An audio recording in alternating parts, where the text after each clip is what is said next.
Morning. My cat just decided to uh, do a protest poop. The bed that I bought him. So sorry about that, people. At least How's it's it on going? Good its bed. morning. It is Sunday Trialogues. We're back again. Like and share the stream, everybody. I'm joined by my co-hosts Ricardo and Ethan Indigo. How are you guys doing? Good What's morning. with you, Ricardo? What are you working on? So yesterday I was You're in muted. the. I am. I can hear him. I'm not muted. Maybe it's me. Can you hear me now? I can hear you. Can you hear me? Audio. Okay, I'll keep talking until he hears me. So yesterday I was in the Bald Eagle event, uh,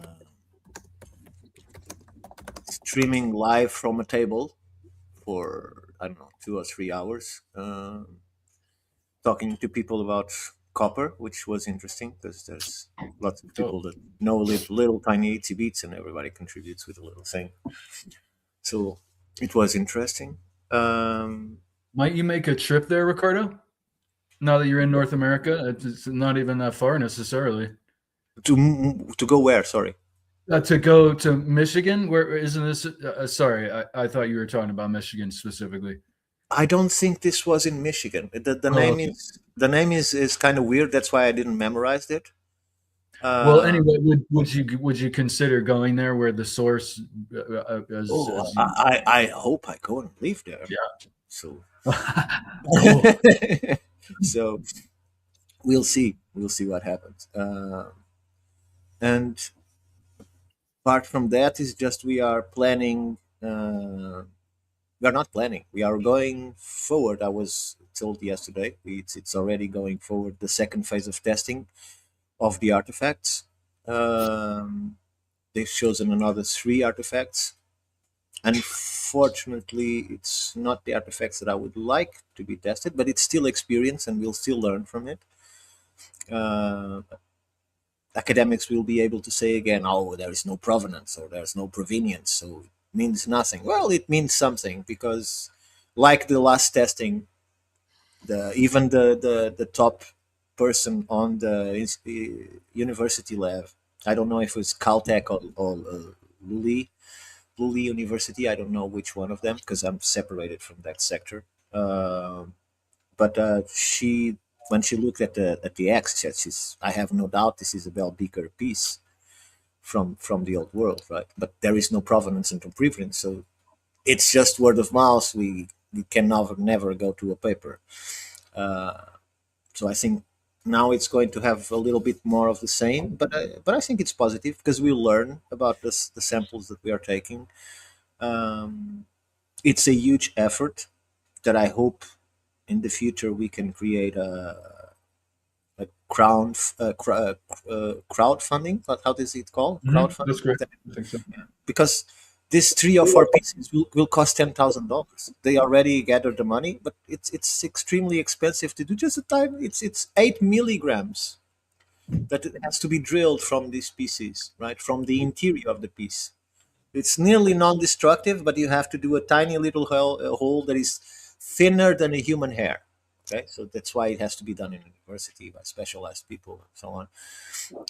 The hole is thinner than a human hair, and then they extract these milligrams. They put it into a glass vial that has to be proper sealed, and then it has to be transported in special conditions to Luleå and Sweden, and they do the 71 isotopic analysis tests in parts per billion, which most labs are doing in parts per million still. So it's not the best. It's one of the best labs on testing minerals in the world. That's why they're doing it there. So well, we are all excited to see the results. Let's see what comes forward. I was talking to Jeff up north, I think just yesterday, about maybe doing a booze cruise for the Lake Superior region, maybe starting in Ashland, somewhere that's kind of central to all of these different copper deposits, and actually having people go up and down giving tours about the copper deposits. So, if academia doesn't want to come to us, we're just going to take it to academia and have, the tours. Sure. Right? I think that's a great way of just Did you bypassing. did you said a bus tour or a booze tour? Because I heard a booze tour and I said what? Right. No, so a booze cruise is basically where everybody piles onto a boat. They've got a big bar, and then you've got a tour guide who's telling you about all the stops, the Apostle Islands, all Uh-huh. these different, major copper deposits. As everybody's just having a good time, get Well, drunk. it's They don't have one of those. And it's Wisconsin, so it's perfect, Yeah, this is a classic American phrase, the booze cruise, right? You right? might not have heard that one before. no. It makes This me go on, Ethan.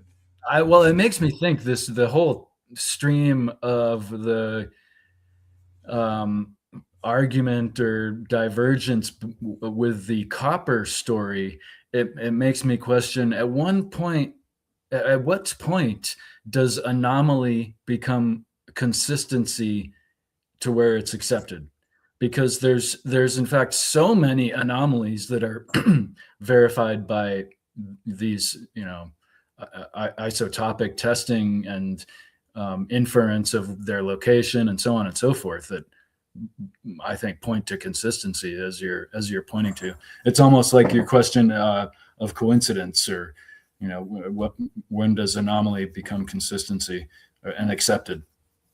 Well, I think that's the great part about doing tours is that you don't need their consensus to just start telling people what you know, and then they can come and attack you or whatever the hell they want to do. But again, they've got the uphill climb, and it's very important for people like us to realize when the establishment is downhill from us, right? Because if we don't realize that, then we can't really make anything from it. But they've been doing that to us for generations. Yeah. So we have the upper hand. We need to use that. That's the only way that we can get things to change, is using your advantages. I was confronted yesterday by several of the people that were there, and some of them are hearing this for 30 years. There's a lot of people even older than I am. And what I noticed them is there's urge to why don't those papers go to peer review, or why don't we just go forward and come? And I was trying to explain to them that it doesn't make anything putting papers to peer review, because it's only internal thing, and most likely you'll get rejected, right? So what we need, and that's what I'm trying to push forward, what we need is public awareness. We need the public to understand this story, to take their own conclusions, and then eventually we moving forward and more people is aware of this, and then they themselves will be forced to address these issues that are on the shelf for so many years, in order to see, okay, let's then look at this and see what is there, right? Because going straight to the academics, and not all of them are bad people. For instance, the Universe Unveiled, Sarah and Jacqueline, I think they're going to release this Wednesday. A big individual on archaeology. He's done many things in South America, lots of TV shows. What's the name of the fellow? He consults on ancient aliens. He consults on ancient aliens, and he's an archaeologist.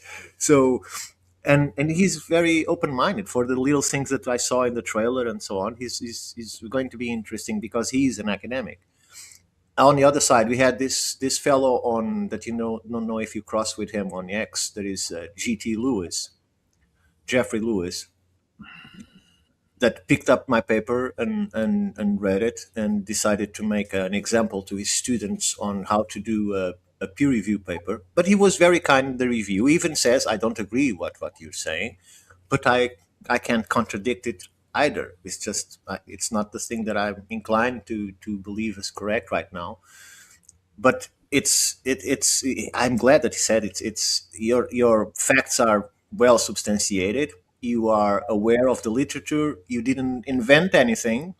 You're just exposing facts, and that's very positive. So we need perhaps more people like that come and say, okay, I might not agree with your conclusions, but your facts are there. You go through the literature, you present your case from what others academics work has been done, and so on and so forth.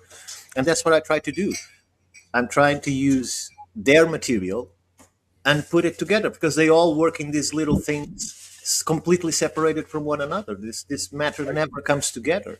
So how can these people take conclusions if they never put all of these lists? Like I made metallurgy, mining, um, paleo environmental conditions. I put all of these things together to try and show that what they're saying happened could not have happened because none of that is in the testing and the sampling and the studies that were done by academics, not by the Joaquim from the store back there. So it's done by them. It's just that they don't communicate with one another. They just things are.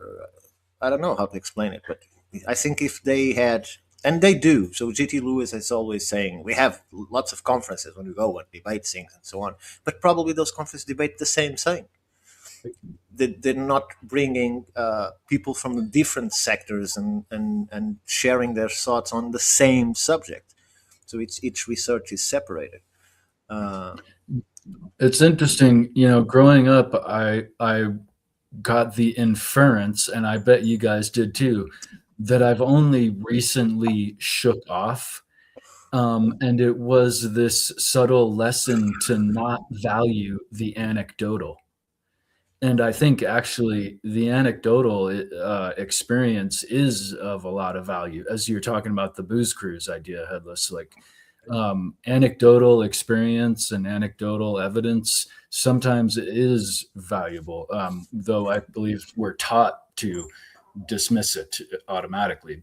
Some of it can be dismissible, certainly, but it's not automatic. yeah, well, in here the biggest problem that I've seen from academics when they morning brew it, it's very late there. Um, We're very early. it's exactly the problem is not the data itself or the copper or whatever. The problem is just the transatlantic travel Right. because there aren't data about that. At least in modern archaeology, there's lots on the reports that go way back, oh, like 11th century, 8th century, 5th century. There are reports of that. The problem is there is none in academic terms that they say this is confirmed. So transatlantic travel doesn't exist, and that's the major problem here because it's like it's like reading a book and where you agree with everything and then you get to the final lines and it says and this was happened because it was aliens coming from Alpha Centauri, right? And then you blow it all, say, okay, I cannot stand by this.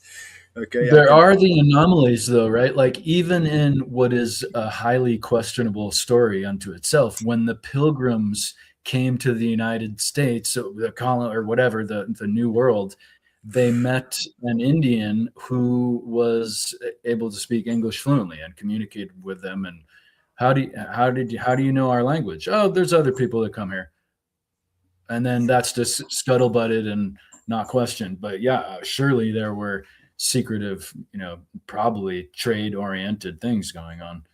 It makes me think too of the ancient battle, really in the mental, but often even showing forth in politics and any number of things. The battle between the sophist and the Socratic, right? You're dealing with extremely sophistry groups, or sophist oriented groups, that are not going to accept the anecdotal or anything that's individual and not backed up by an institution, and as it goes.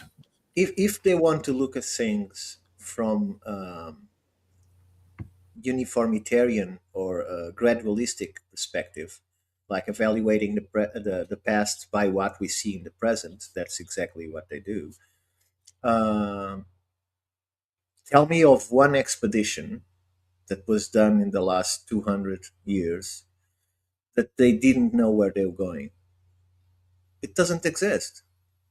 They had at least some maps, they have at least some notion of what they're going to find, because you're not going to put an armada or three or four ships that can hold up to 1,000 people to certain death. No one will sign up to do such a thing. You have to have at least an idea. So we know from certain reports that there were monks going to the Americas in the 11th century, in the 13th century, right? There are reports of that, right?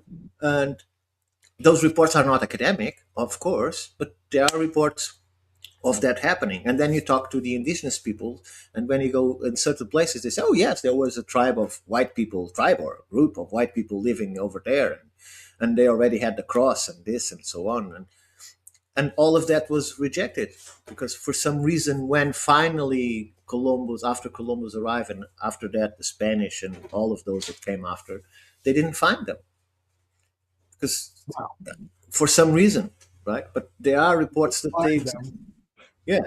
So it's for instance, That shatters all the paradigms is the idea that if they could have kept this secret for thousands of years, their transatlantic trade with copper and all the rest of that stuff, what does that mean about today and the current governments we have?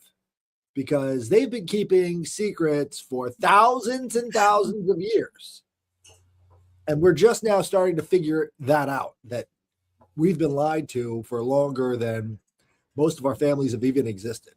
yeah, but even the politicians don't know about these things. You have to be in a certain level or belong to a certain ritualistic group in order to access some of this information because Right. most people don't know about these things. They're just affiliated to a party or they have their beliefs and they are participating in the way that they think it's correct in society.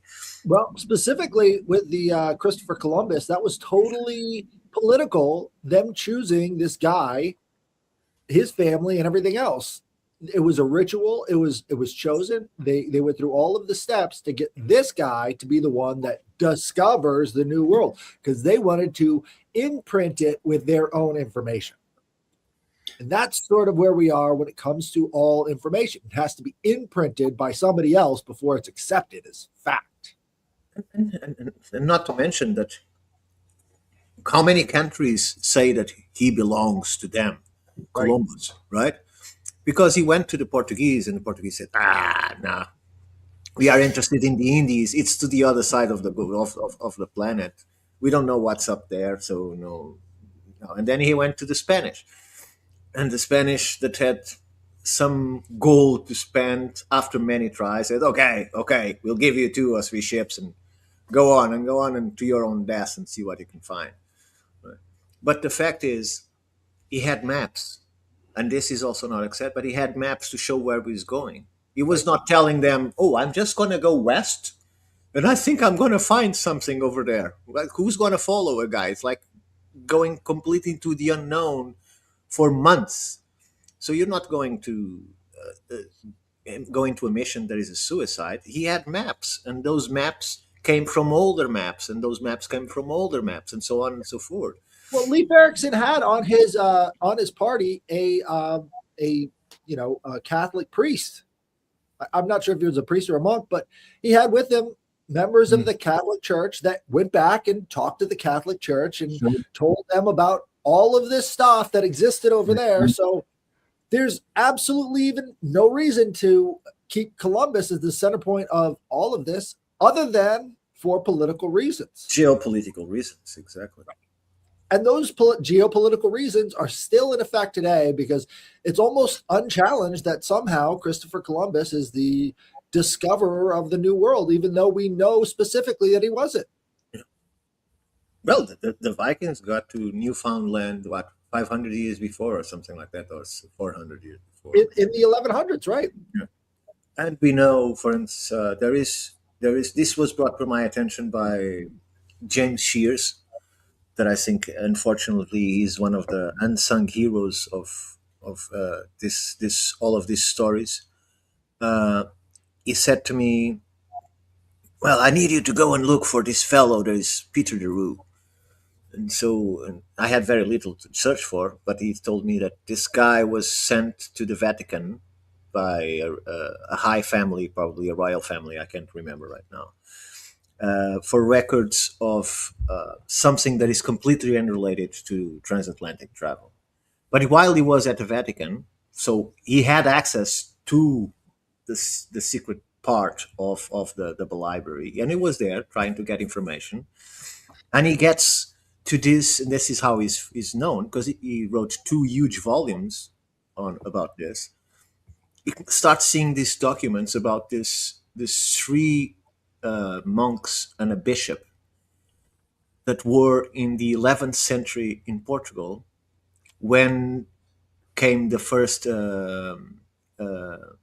invasion from the Muslims. They were reaching the area that they were. This is the top of the expansion and the beginning of the decline of the Muslim impact in the Iberia. And so it's written there that they got into a boat and went to America. And when they got to America, they found not Indians, but other fellow monks that already were practicing Christianity, and they stayed with the tribe, right? And eventually, I don't know if it is one of them, I can't remember right now, comes back to tell this story, and all of these archives were put into the Vatican, and they stay there. And so obviously when they decide in the 1500s to go to the Americas, I'm sure someone knew about this. Someone knew that there was something there, right? And I believe that exact same happened for the Bronze and the Copper Age, because these people had already been there and see what can only be described like, imagine a full cliff. There is a piece of copper Right. outside of the ground, right? And it valued nothing for them at the time. And then suddenly, around 4000 BC, that metal becomes extremely important in Europe. Right. It's like the resource to have and to sell. And someone says, "Oh, I know there's a load sheet of that, and you don't have to mine for it. You don't have to go antler pickets and stone tools digging into the ground to take ore, and then that ore has to be processed, and then you only take a tiny itsy bitsy of copper of each of those pieces. That's ridiculous. I can go over there in 2 months and bring you a shitload of copper that you just have to melt and make whatever you want. It's pure copper. It's metallic copper, right? So who had these secrets obviously created the bronze, because we know how many times has a demand for the public created by the person that is selling it, right? We are told what to buy. It's like diskettes, CDs, DVDs, Blu-rays. They invented all this stuff. We didn't adhere to that strand. It was something that we started consuming it because it was the best that we could use to store our information or to watch a movie or whatever. Right? So the Bronze Age, most academics will say, oh, it was born from the necessity to create tools, and it was the best material that they have, and so on. And how about if someone told them that's the best material that they have? Right. How about someone tell you this is what you need and this is what I have? Oh, really good. Do you have more? Yes, I have lots more. So when we see that instead of coming and being spread by Europe itself, what we see is there is these hubs like south of England where there was tin that later on they could start produce the bronze. It's Don Anna's Park that looks exactly like a Cartesian harbor with the concentric rings and so on and so forth, a huge structure just for boats. It looks like Atlantis. Carthage. Yes. Carthage. It looks like Carthage, but it isn't. It's Don Anna Park right after the Strait of Gibraltar, right after. Right. And then we have this tiny island in the middle of the Mediterranean, whose name is Copper, is Cyprus, which means copper. Today we call it Cyprus. Cyprus.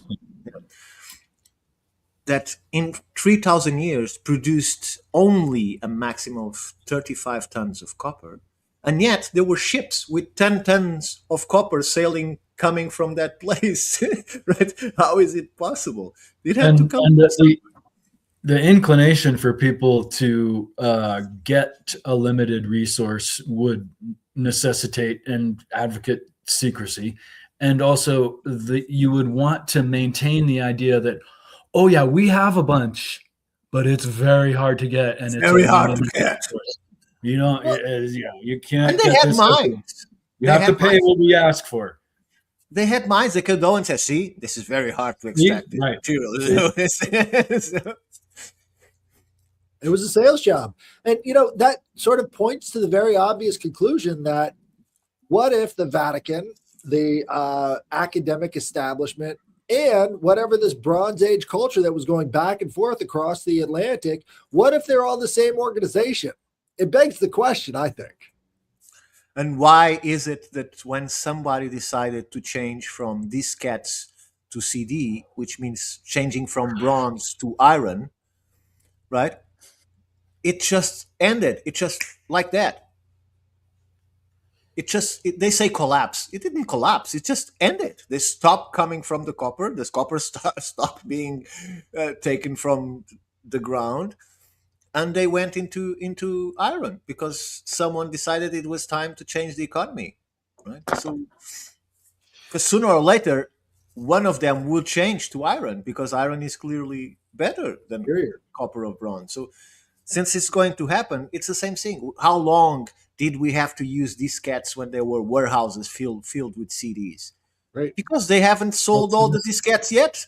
So they needed to So sell the the same diskettes. idea, isn't smelting copper a lot easier compared to making steel, right? So the technology was growing and getting out of their hands, so they probably had to make the change, right? Well, the big problem is how much is lost, right? If you could smelt the copper and not have a huge loss, like with iron, all you have to do to reforge it is just heat it up, But with copper, it's not the same thing when you're pulling it out of the ground. There's more effort actually in smelting it after you take the temperature out of the way, right? So there's more to know about the chemical compounds that you have to make this stuff good than you do about iron. And iron is pretty much self-explanatory. When you pound in all of the carbon into the iron, that's when you get steel. And it's just that, I mean, like, it's A plus B equals C. Whereas when it comes to copper and bronze, you have to test and test and test and lose and test more and keep digging. It's just like the whole process seems way too labor intensive, but they couldn't get up to the high kind of temperatures it would take to melt down this iron stuff. But they did know about it. Sure. And they got pretty good at it. In fact, by the end of the Bronze Age, like around 1000 BC, the area of the Donana Park, that was one of these hubs, and probably the one that kept working for longer in terms of sending it even to the tops of nearly Russia. They were sending from there almost to Russia. All of those small discs of a multi-composite alloy of copper that they were sending, that they still called copper ingots for some reason. They don't look like it, but still have the same name. These discs were a mixture that included recycled copper, metallic copper, some ore copper, because it was all maxed up. They were already mixing all that they had, and instead producing those huge copper ingots, it's just these small discs, completely prepared. You just receive it, for instance, in I don't know, I can't say a name of the country there, but in the borders of Russia, at that area up north. It is a recent paper about that. You receive those pieces, you just have to heat them up, and whatever piece you wanted to make, you just pour that little disc into a stone mold, and Right. your piece is done. There's nothing more to it. They were so industrialized by that time, and using whatever they had. It's clear that the sources from the New World were already ceasing for some reason, and iron was starting to be the metal to use. But in terms of metal, and I had this discussion yesterday, most people don't know this. We still say that iron was not known until that point. I disagree. Right. And they say, oh, we don't find the furnaces or the kilns to produce the iron because iron requires a lot more heat. Of course you don't. Because if you go to the Japanese, they're still doing it today to create the best steel carbon that you can find, that they call tamahane. What they do is they don't need a mine of iron. They need iron-rich sand. Right. That's all they need is iron-rich sand. So you put lots of this iron inside of what looks like a big sarcophagus made of mud. They put a lot of wood inside, they close it, and it's constantly vented, and it reaches more than enough temperature to melt all of that sand, to evaporate the silica and the glass, and what remains is just the iron that's sinks it to the bottom like you're pouring honey, sick honey. It's the look that it has what it wanted. It's burned for 36 hours Right. continuously without stop.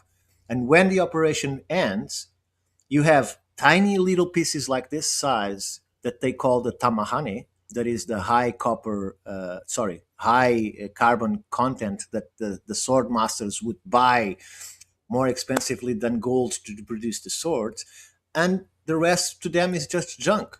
It's just a huge piece of iron that sits at the bottom of this. And the most, what I want to get is this. In order to extract the metal from these furnaces, the furnace has to be completely destroyed. And because it's mud, there's nothing to be found. You go and look there, and it's like a fire pit. Oh, there's another fire pit. It could have been a furnace for iron because it has to be completely destroyed. You can't use them over again. And this is another point that we keep coming back to, is that these people have to be the most ignorant when it comes to understanding iron production, because the vast majority of iron that was produced back then was taken out of bogs. They weren't mining into the hills for it. It was taken out of bogs. Like all of these iron rich springs would produce these what's it called? Pig iron, right? Around the outside of these holes. They'd harvest it from there, from inside of these swamps, and then they'd start to try and heat it up to a level to where they could actually use it. But it was not the industrial type production that you need with copper. Exactly. Right? It wasn't the same thing at all. So the ignorance that really gets displayed when people talk about these general topics like the Chalcolithic and the Iron Age, it's mind-boggling how little people who are supposed to be experts in this field actually know about these topics. Because when you bring these things up to them, it's like they're completely ignorant of it. It's like, well, I just figured that there was something. Look, they had meteorite weapons in the Egyptian Chalcolithic age. Yes. They knew exactly what iron was. Yes.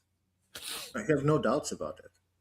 It's just the fact that it's more copper during that period than iron is just because it's the product that was being pushed forward. Exactly as today. You go to the supermarket and you can't get the thing that you saw and you know that it exists because they're pushing what they have to sell.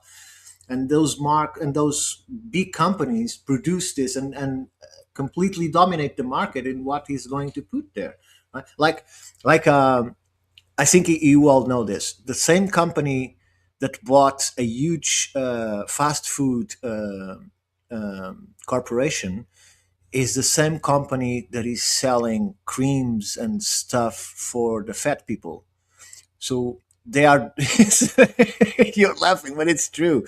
So they are promoting fast food on one side and then creating products for a great business model. for skincare and fat loss and so on. That doesn't ring a bell as to which corporation it is, but that and and so it's just a matter of it's not just technological, it's highly corporative, and we think that corporations don't exist now. Well, the Templars were a corporation. All of those sect groups were big corporations making money. We know who was selling all of the bronze, all of the copper. It was coming from one group of people. They were the arms dealers for the world. We know that it was the Canaanite Phoenicians. They say it was. All of the Greeks say it was. All of the Egyptians say it was. So what are we even arguing about? If they had access to the New World, it would just fit the pattern. Sure, and I have highly suspicions that go if you don't know about this, go and look for Uluburum shipwreck. I have highly suspicions because the contents of the boat are well known. It sunk at 60 meters depth. That's where it lay down. So it's not that deep, but it's beyond what could be then used to retrieve this material, or they didn't know where it sunk, which I think it's most likely. The contents of this boat show that it was going to a very rich, probably a dynasty of kings or pharaohs or whatever.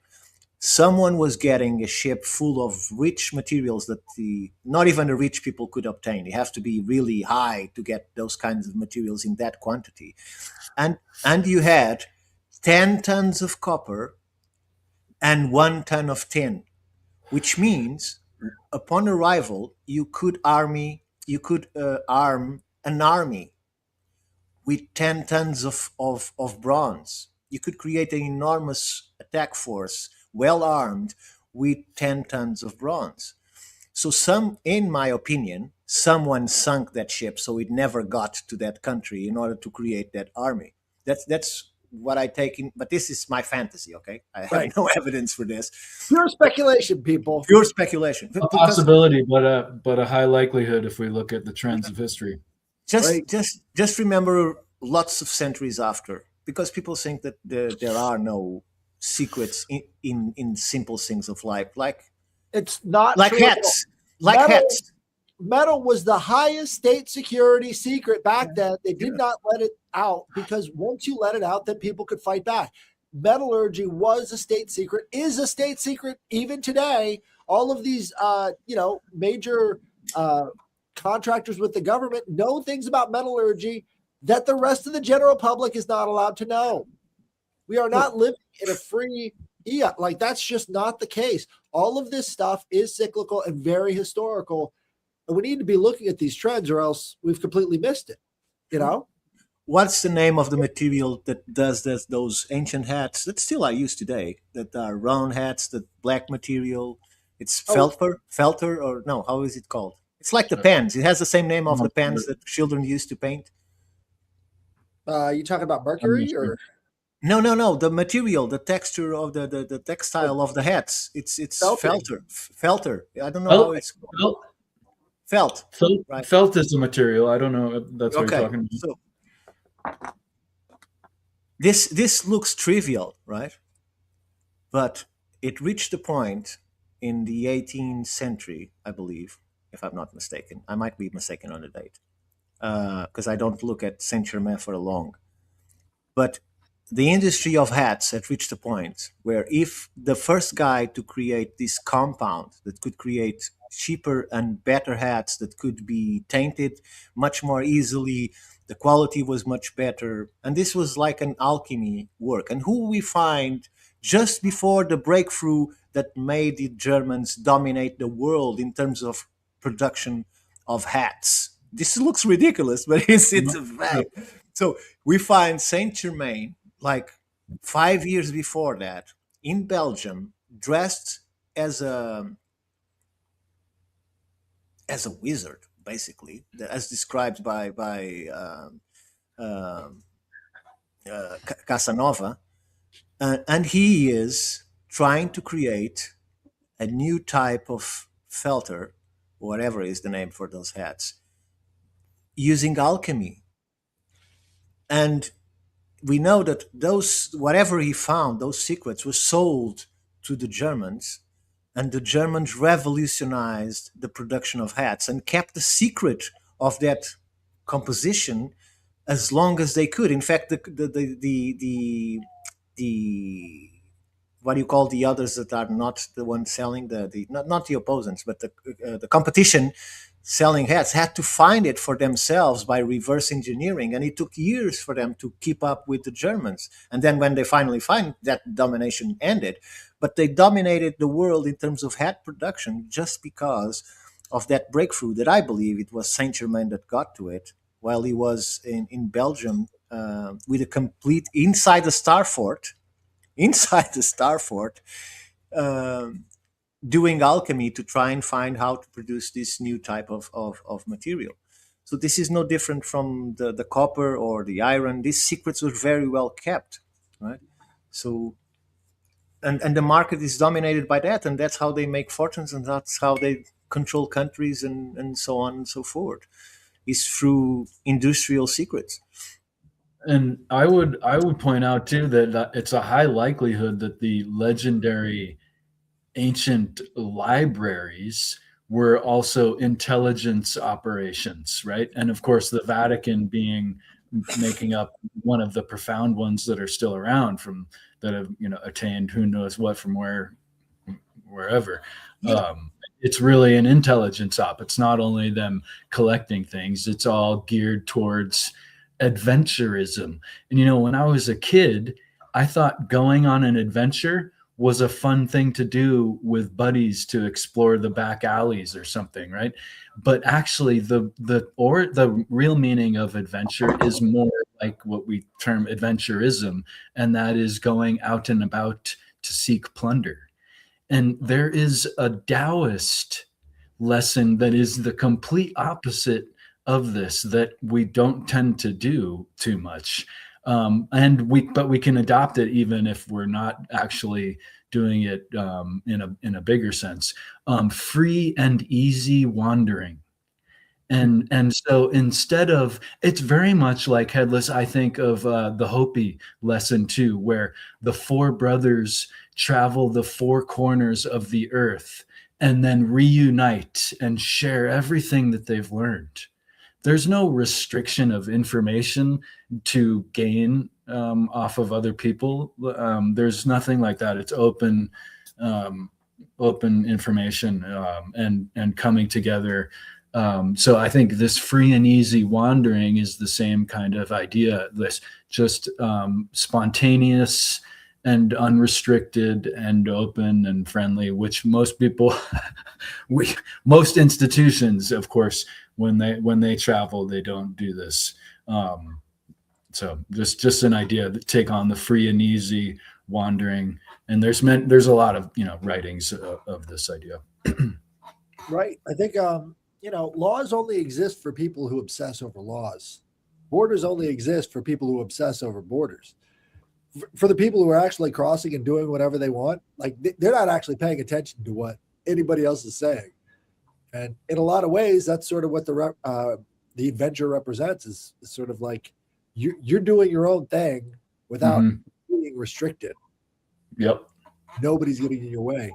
And I think a lot of that is, kind of what the New World represented for a lot of people, is coming over here for the adventure of it. We're still being adventured, I mean, if you think about it, look, we've got the money and now we're just letting everybody in. So I have a friend that owns a property. He was the second owner of the property in history. Wow. So like it's California even just got brand new, and the whole West Coast, the road from that connects Alaska to the Canada and the continental U.S. It's all like when they went through there, bears had never seen people before, and they assumed that because like they would just come up to them and snuggle with them, and they had no idea who they were, what they were. So yeah, it's still got that sense of go west. Right. With that go west young man. Right. When I was at the Cowboy Hall of Fame, they just have this immense collection of Western artworks. Right. So it's just painting after painting of massive skies, all just, Western themed paintings. Right. But like they had some that were 2 stories tall of just nothing but sky. Just, it was like divinity. Right. It was so well crafted, all of this painting. You have to put it on the same level as sort of like a church, like they're worshiping this environment, and it really is something to behold. If people took the time to actually love the place that they're in, I don't think we would have so many of the problems that we do right now. I mean, like you got to actually love this place because it's your home, but a lot of people just don't. It's just for sale, It's so much real estate. Well, what I was bringing to the discussion today is to talk about, we started with it, is to talk about what we called advanced civilization or advanced technology, because most people, especially the people linked to aliens and so on, each time spoke about Atlantis or advanced civilizations, they always see pyramids producing electricity or nuclear materials, or that the ancients had electricity and lamps and they function more or less like we do, and they have flying machines and so on and so forth. I haven't found any of that, but I have found extremely advanced technology that we still baffled. We call it magic and even don't believe that it was real. And yet it has originated stories that the one that I'm bringing today is Hagar Quinn. And some academics believe, thank you, Shaman, some academics believe that this is the justification for the myth of the sirens. So the sirens, and you both must know this, the sirens had the ability to make sailors mad and start attacking one another, or even sink ships or drive the ships against the rocks and so on and so forth. And so this temple in Malta, right on the cliff turned to the sea, has these symbols of these drawings of these fat ladies, and these fat ladies are singing. Well, these fat ladies are singing inside a temple that, if I am able to share my screen, which it doesn't seem to be happening for some reason, if I can look it up. no, I have the images here. I just think Got I it, need okay. to open an image, and then it allows me to share the screen of the image. Let's see if it Right. happens. If you just hit share screen, you can Let's see. Share screen. It should be here. Window. Yes, it is. Okay, share. So let me go there instead of here. So this temple was first looked at by an academic, and he was inside the temple, and he didn't quite realize what he was doing. But then he started looking it on the floor plans and so on and so forth. And he remembers that he, as a young boy, he was very much into amateur radio, right? Hmm. And when he was looking to the plan, he said, "Dear Lord, because this is what points to the sea. This is exactly like an 800 megahertz wireless antenna. It's exactly the same thing in terms of structure." And this is the temple where they find this. I don't know if I have here any of the. This is the temple. You see the ocean. Um, Let me see if I have that here somewhere in the images. so it's literally channeling in the sound from the ocean into this. No, 600 no, from the temple to the ocean. Hmm. So what he said is he was starting So to think, the okay, this mythos doorway. of the siren, it Yeah, relates to this. That is so dope, Ricardo. Sorry to Yeah. interrupt. Just No, to no. be clear. This temple, I can't find the images right now, but people can go and look it up. It's called Hagar Queen.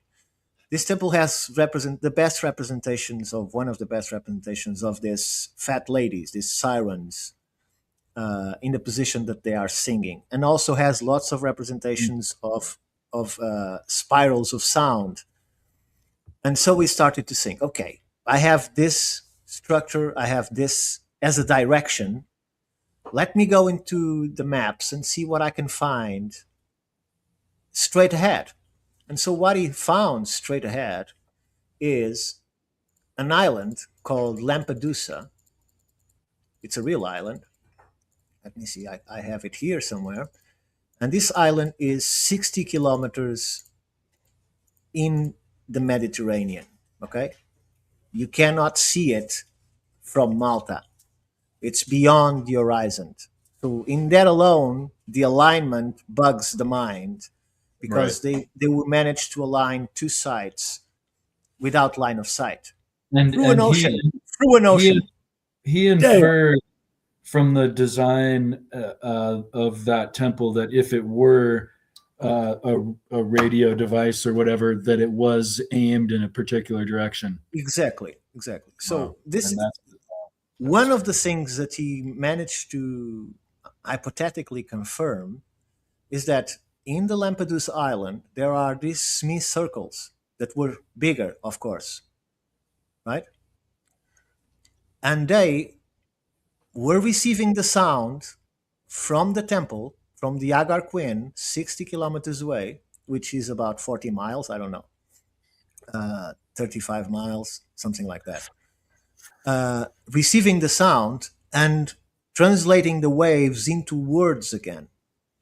So information could be sent from Malta to Lampedusa, and from Lampedusa, on the other side of this island, there is exactly other structure like this pointing to Africa. There's another one. Yes, pointing to Africa, to the coast. So they were communicating across 60 kilometers of water. And people that are saying, oh, the sound doesn't go there. We'll go there. I'll go there. And this was a long distance communication system. And this is academic paper. This is not me making this stuff up. So, And of course, this could be something that would just disappear as far as information on as soon as these countries had a collapse of one sort or another. of course. It'd be So, so secret that so I went and looked and said, well, how does sound goes 60 kilometers across water? Well, it's very simple, because I found an explanation for that. That is, when you introduce a sound over water or whatever, the amplitude decreases with distance, right? We know this. The thing is, if you do it over calm waters, and the Mediterranean can be very calm, what happens is the coldness of the water recompresses the waves. You can see the waves, right? Recompresses the waves, and the volume 60 kilometers after is exactly the same as the one that left the temple. Because that's it goes, coincidental. Isn't it 60 kilometers in the ocean? Yeah. Didn't you say? and it's reconstructed by the semicircular structure, and you can hear it once more. You cannot hear it if you are on the water, unless it is like a melody or something that your ears can pick or your body can feel, but they are not exactly hearing it. So after speculating, after realizing, sorry, That brings up frequency, because depending on the frequency that you're being vibrated inside of this chamber, that's going to depend on the resonance of it, and that's going to also depend on the pitch of the person exactly. creating the sound. So some of these chambers have different symbols. So each one of them was used for a different function, and this is where I'm getting with this tale, is that this guy, this academic, said, okay, so considering that I can create different frequencies from this place according to where what's the chamber that I'm using, then I can put this fat lady singing, and according to the sound or the music or whatever, I can lead ships to shore into safety, or if I don't like them, they make the crews completely insane, and thus generating the myth of the sirens that make sailors mad, and no one knew why.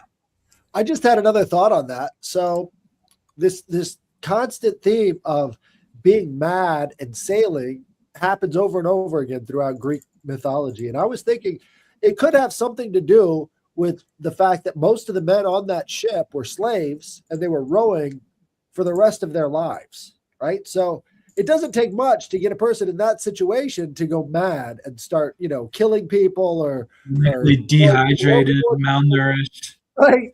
Or trying to jump off the boat, because there's not much of a future there. So you might as well.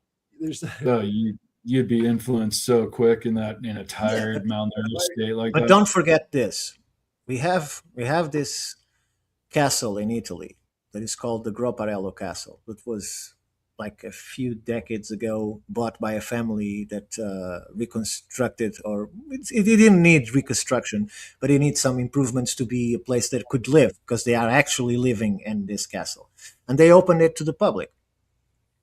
The history of this castle is extremely interesting, because it's placed on a much ancient site, probably predating the Romans, and it had a tower.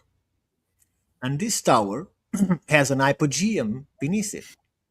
And that hypogeum beneath it has, even today when they bought it, a pipe organ. They don't know what kind of instrument was being used before that, but now it has a pipe organ. So The history tells this: for 600 years, two highly, it's not royal, they were not kings, but highly, how do you say it, noble families of high standard fought for 600 years because one of the families wanted to take over that castle. For 600 years, he never managed to get close to the castle. Several waves of soldiers were sent, and they could never reach even the walls of the castle. And so this archaeoacoustic team goes to Groparello and starts testing it and realizes that it creates a bubble of compressed 4 hertz. And 4 hertz produces loss of limb control, hallucination, um, madness. Your worst fears come into your mind like you're living in a nightmare that you can't resist. And so when you go in back and read the reports of these 600 years of attacks, you see that the soldiers, when they got near the castle, they start attacking one another. They take off their clothes and start running naked, screaming.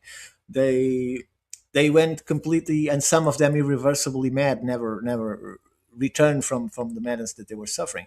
So this castle had to do nothing to repel an army because you just have to play a tune in an hypogeum and creates this effect that made it to the point. This, when this was found, this was so important. Then the Russians themselves tried this in the battlefield. They tested this compressed 4 hertz. They abandoned it for a simple reason, and this is on the literature. Everyone was getting affected. They never managed to create the bubble because that's what the tower creates. They may have figured it out by now, right? Because there's an example of the Havana syndrome, Hmm. and it's supposed the U.S. institutions, for what that's worth nowadays, believe that this is originated in Russian intelligence, and it's essentially a radio frequency that hurts people long term potentially and drives them into pain and just confusion. They also, just when the United States captured the Venezuelan president Maduro, they used sonar attack weapons to confuse the armed forces. So you see, we're still talking the same thing almost 6 or 7,000 years after. The and this, what I found extremely interesting about Groparello is, it seems to me that the Romans acquired this technology there because the Romans were the ones to make the tower even bigger, right? And we see that the difference between this place, the Groparello Castle, the Hypogeum, and Baalbek, the place where the demolished tower that is just next to that gigantic water reservoir. I don't know if you know this, but the tower is destructed. I believe that the Romans thought this is extremely useful and we can use this to even increase our chances in battle. But obviously, they cannot take a tower to battle. And I think that they were testing with this in Baalbek by constructing that tower, but they didn't have the water underneath. The water is by the side. And in Groparello, the water is beneath. Not only that, it's a fault zone that creates the first of the frequencies of the trident, or frequencies that the academics refer in archaeoacoustics all the time. That is, one of the frequencies is produced by the Earth itself because it's a microseismic area, and the friction creates its own natural frequency that is amplified by this hypogeum, this square on the rock. And then it's the sound that is produced by the humans in that structure. And then there's the resonance that is created by the fusion of these two sounds that creates the third sound, that is the third tooth of the trident, that is the one that is going to produce the effects, especially if they can create standing waves and they can compress or uncompress the waves. For instance, in churches, you have the same 4 hertz. The difference is, when 4 hertz are compressed, it causes that madness. When 4 hertz is uncompressed, it causes the sensation of bliss, of touching the divine, of... You are muted, so I don't know what you're saying. How do you compress the hertz? That's by the structure itself. So when you create the standing waves, it's a matter of modulation, and through modulation, this is what happened when Chris Dunn went for the first and only time with equipment to test the acoustics of the King's Chamber on the Big Pyramid, he started to increase the modulation, and everything started to vibrate, and people start getting very scared, and the experience ended with everybody of the team running from the Gan Gallery to outside because they were so afraid for some reason. And what we know is the experiment was never reproduced again because they started with an uncompressed wave and they kept increasing the modulation, and the standing waves got compressor and compressor and compressor, and everything, the structure starts to vibrate, and people start to getting in those fears, that surge of madness, of unsettling sensations. Yeah, there you So go. this is this is a standing wave. Thought we'd just play this real quick. So every single monument that you go, megalithic monument, was built to create standing waves. From West Kennet Long Barrow to what's the name of the other one? That other big one. I can't remember. I'm out of archaeoacoustics for so long I can't remember the names anymore.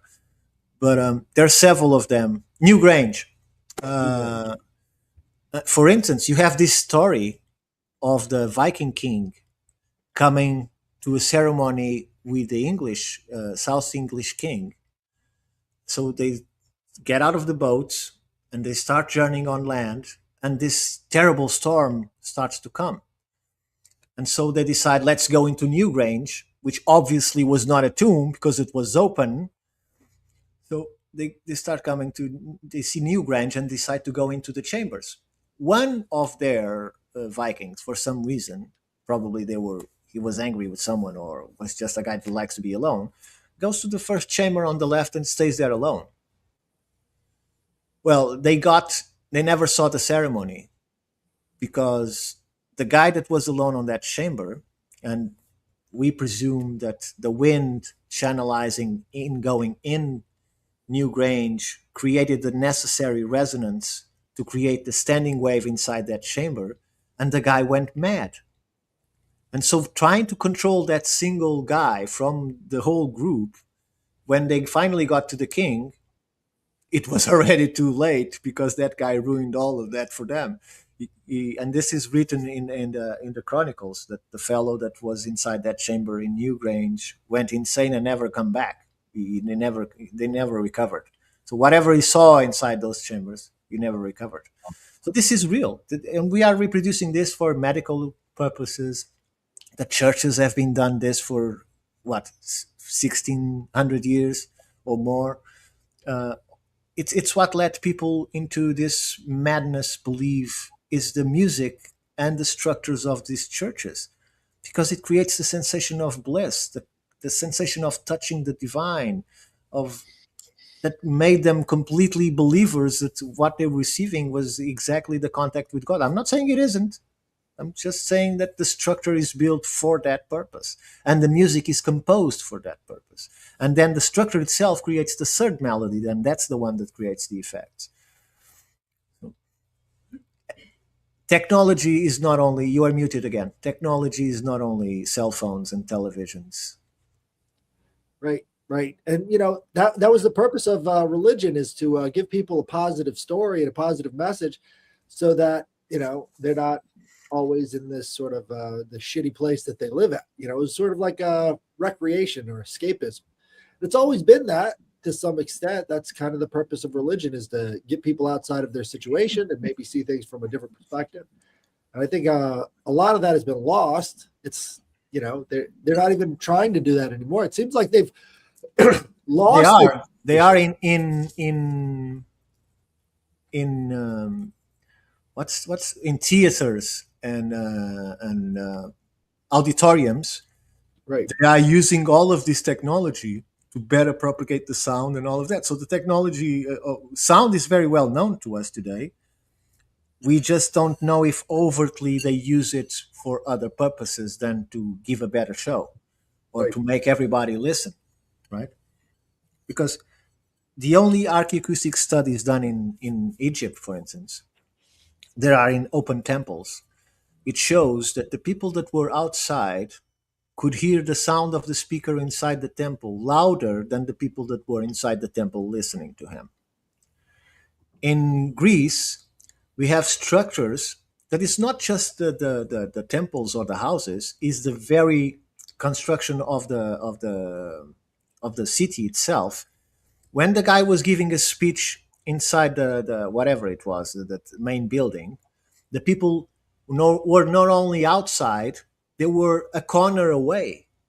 So imagine he's speaking here, and there's a building, and this is the agora where people are. So, and these people here also hear the volume of the guy that is speaking inside the building louder than the people that is inside the building. You go to ancient it's not coliseums. How do you call it? Theaters, Roman theaters. That's what they call them. And these Roman theaters, we still don't understand how the person in the top stairs listens to the man on the stage whispering. Right? And this is what we're trying to reproduce in our new modern auditoriums and conference halls. And we still need the microphones, which they didn't. Right. And the Greeks were obsessed with space and mathematics. I mean, these were the two obsessions for them, and this is why you get these magnificent temples and all of these different, beautiful things that they built, is because they were trying to engineer the environment using these very basic formulas that How many people know that inside the Roman Colosseum there were naval battles? Right. Naval battles. They filled it up with water and had naval battles inside of the Colosseum. So, and they didn't have plastic or rubber to isolate the water. So it was just stone and sand, and they fill it up all with water and recreate naval battles in that. Right? It looks like science fiction, but it's completely true. They had things underneath that they pulled open and that flooded the chambers, or how did they fill it? All we know is when that is filled with water, you could use the underground of that slabs of stone that were the ceiling. The slaves and the gladiators were all living inside that with no water permeating.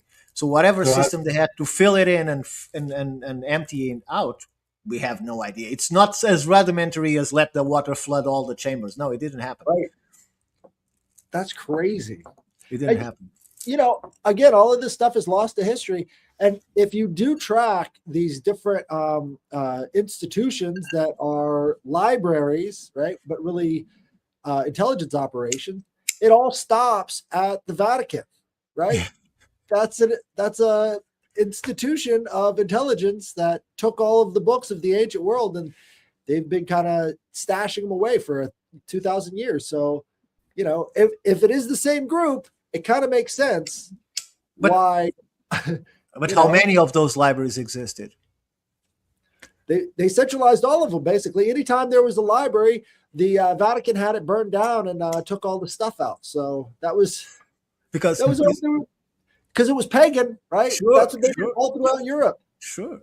But the thing is, I see most people in the Atlantis community, and then they go to the Hall of Records.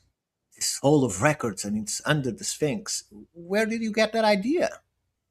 Because if the information we have from Atlantis and the Hall of Records says that the Hall of Records was not only one of the Hall of Records, it was under the temple of Sais. And we know where Sais is, and we know that Sonsis of Sais was the guy that told Solon the Elder, let's go to the Hall of Records under our temple and you can consult our books. Right. But no one is looking and says, why? I think this is some kind of psyop that no one is going to say and say, okay, we know exactly where the temple is. Why don't we look for the chamber underneath this temple? Because that's where it's written in the literature. I don't see one single person speak of this. It's there that it's indicated that the only known Hall of Records that we know of, or that at least that I know of in the literature, is that one, and no one is looking for that. Why? No one speaks of it. It's the only Hall of Records that we have on Plato's books is that one. So why are we looking for it under the paws of the Sphinx? Because of Alex Crowley? No, is that his name? What's his name? I can't remember. The American mystic that saw those visions and even did the studies on the pyramid and find very good things. Right. I can't remember his name. I can't remember the name of the fellow. But he's the one behind the skull and bones and all of that stuff.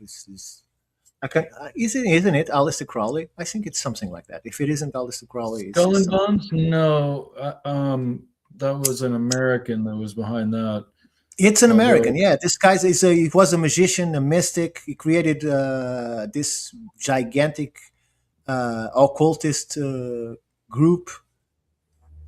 I can't remember his name. Someone in the chat, if you know, please let us know because I can't remember his name. Edgar Casey? Edward Casey. There's William Huntington Russell and Alfonso Taft. No, you are going to the Skull and Bones. This precedes Yes. the Skull and Bones. This precedes the Skull and Bones. okay. The Skull and sorry. Bones is just a divergence of this huge Sure. community of rich people. His foundation is still on today. Whoever he is, he still has a foundation today. He's still doing science and research and occult research all together. And the papers that they produced at the time that he was alive about the Great Sphinx, the studies they've done there is still valid today. So it's good material because they didn't mix. They kept the alchemy and mysticism for themselves, and what came out on the reports is like more scientific than anything else. I was talking about what? Well, I said it. It's the House of Records. Why is no one looking in there? I don't understand. Right. That's all it would take. But there's a lot of stuff like that too, because in Hawara, they've got the underground that was talked about in Herodotus, like 3 football fields covered over by these slabs of rock, and it's been confirmed using the ground penetrating radar that it's actually there. And nobody's going in there. Nobody's even bothering to open it up or anything because reasons, I guess. But this is one of the most ancient storehouses of knowledge and information in the world. And it's so funny how the most ancient stuff always gets ignored. The most interesting stuff gets passed over. And we're given this bland view of vanilla history that doesn't actually come close to anywhere near the interest that it actually holds. And for instance, the Portuguese were very secretive of where they're getting their spices, for instance, in order to keep the control. When the English and the French find out where they're going through spying, their empires start to decline because there were more people going there and acquiring it and selling it. So even these small insignificant things like sugar or coffee, they were treated as state secrets when the royal families were the ones in control of that because they want to make the money. Right. Big time. And a lot of the guilds kept a lot of this information for themselves too. So the whole purpose of being in a guild back then was so that you weren't sharing your trade secrets with the rest of the world, right? So they would have these stonecutters guilds. This is why they have these cathedrals, and the way that they're built is because those guilds were keeping secrets, and they kept them for a lot longer than anybody wants to talk about. But those were still the same builders of all the rest of this stuff. They just kept it in the family line. They kept it in the secrets. And, if it seems like everybody sort of lost their memory today, it could have something to do with the fact that we've been dumbed down to such a degree that maybe we can't even understand these kind of things, or, maybe not have the same sort of relationship with those families anymore. So there could be a lot of being lost right now, right? We've been outplayed. It reminds me of one of the ideas behind being a ninja was to go to all the different schools and learn about all the different schools and their weapons. Usually there was a school that focused on a weapon. As the story goes, this is debated and not necessarily accurate 100%, but I think the idea itself is worthwhile. And when they learned these different weapon systems from these different schools, they then knew what they were going to do as a response to things that occurred. And so ninjas would do the typical allegory of this idea is that a ninja would set a fire at one point of the guarded complex, and he knew what they were going to do in going to the fire and so on, and he would then make a move off of that response to his action, and that's kind of what the powers that be do with the Hegelian dialectic typified, right? It's like they know what we're going to do, like ninjas. They learned it all, put it all together, and they made us make it had us steered towards the idea that learning things, certain things are esoteric or occult or knowledgeable ideas are taboo and negative towards our holy book and holy institution, but they're all doing it. Right. They're the first ones to do it. And you can see that perfectly typified by the fact that the Vatican names all of the asteroids, right? So they're the ones who name all, and not a single one is from the Bible.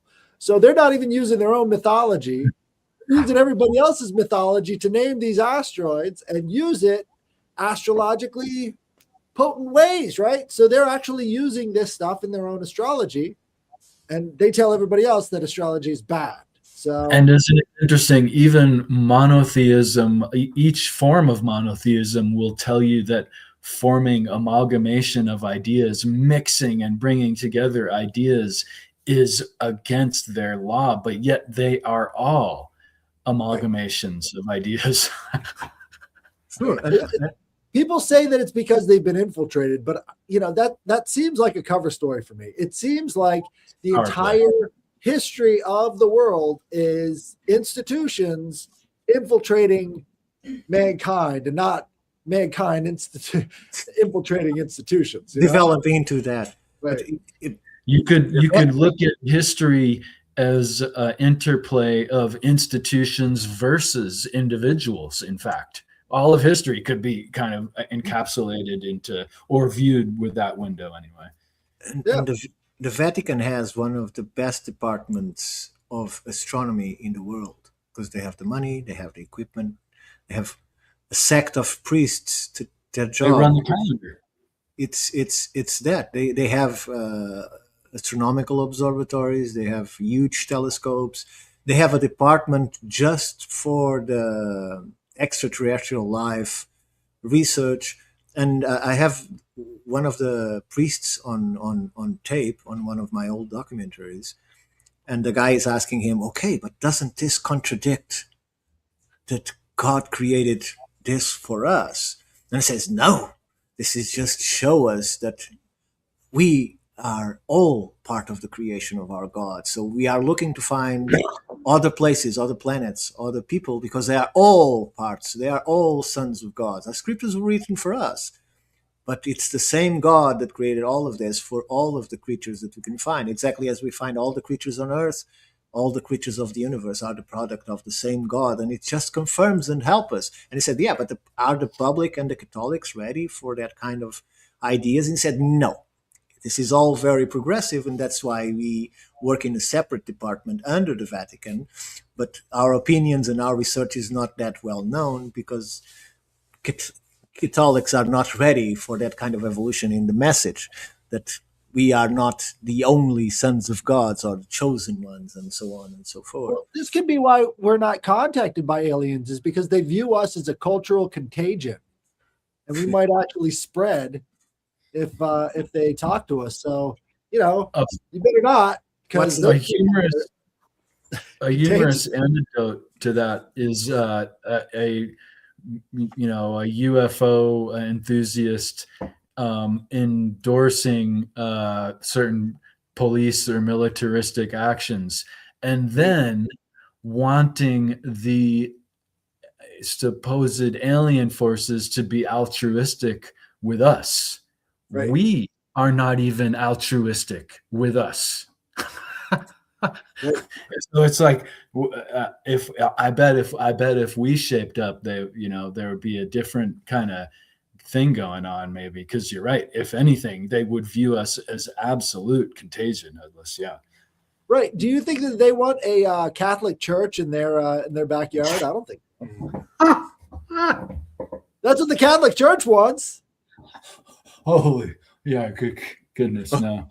Or a bunch of women in a burqa. What the hell is that? Exactly. Maniacal robots.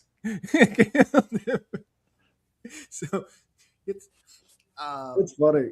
If you think about borders in those terms, things get really funky really quickly. you remember the description that Smith gave to Neo about what humans are. Right. Humans are like a virus. No, not to Neo. He gave it to Oh, right, yeah. the black guy that is tied to the chair. I can't remember his name right now.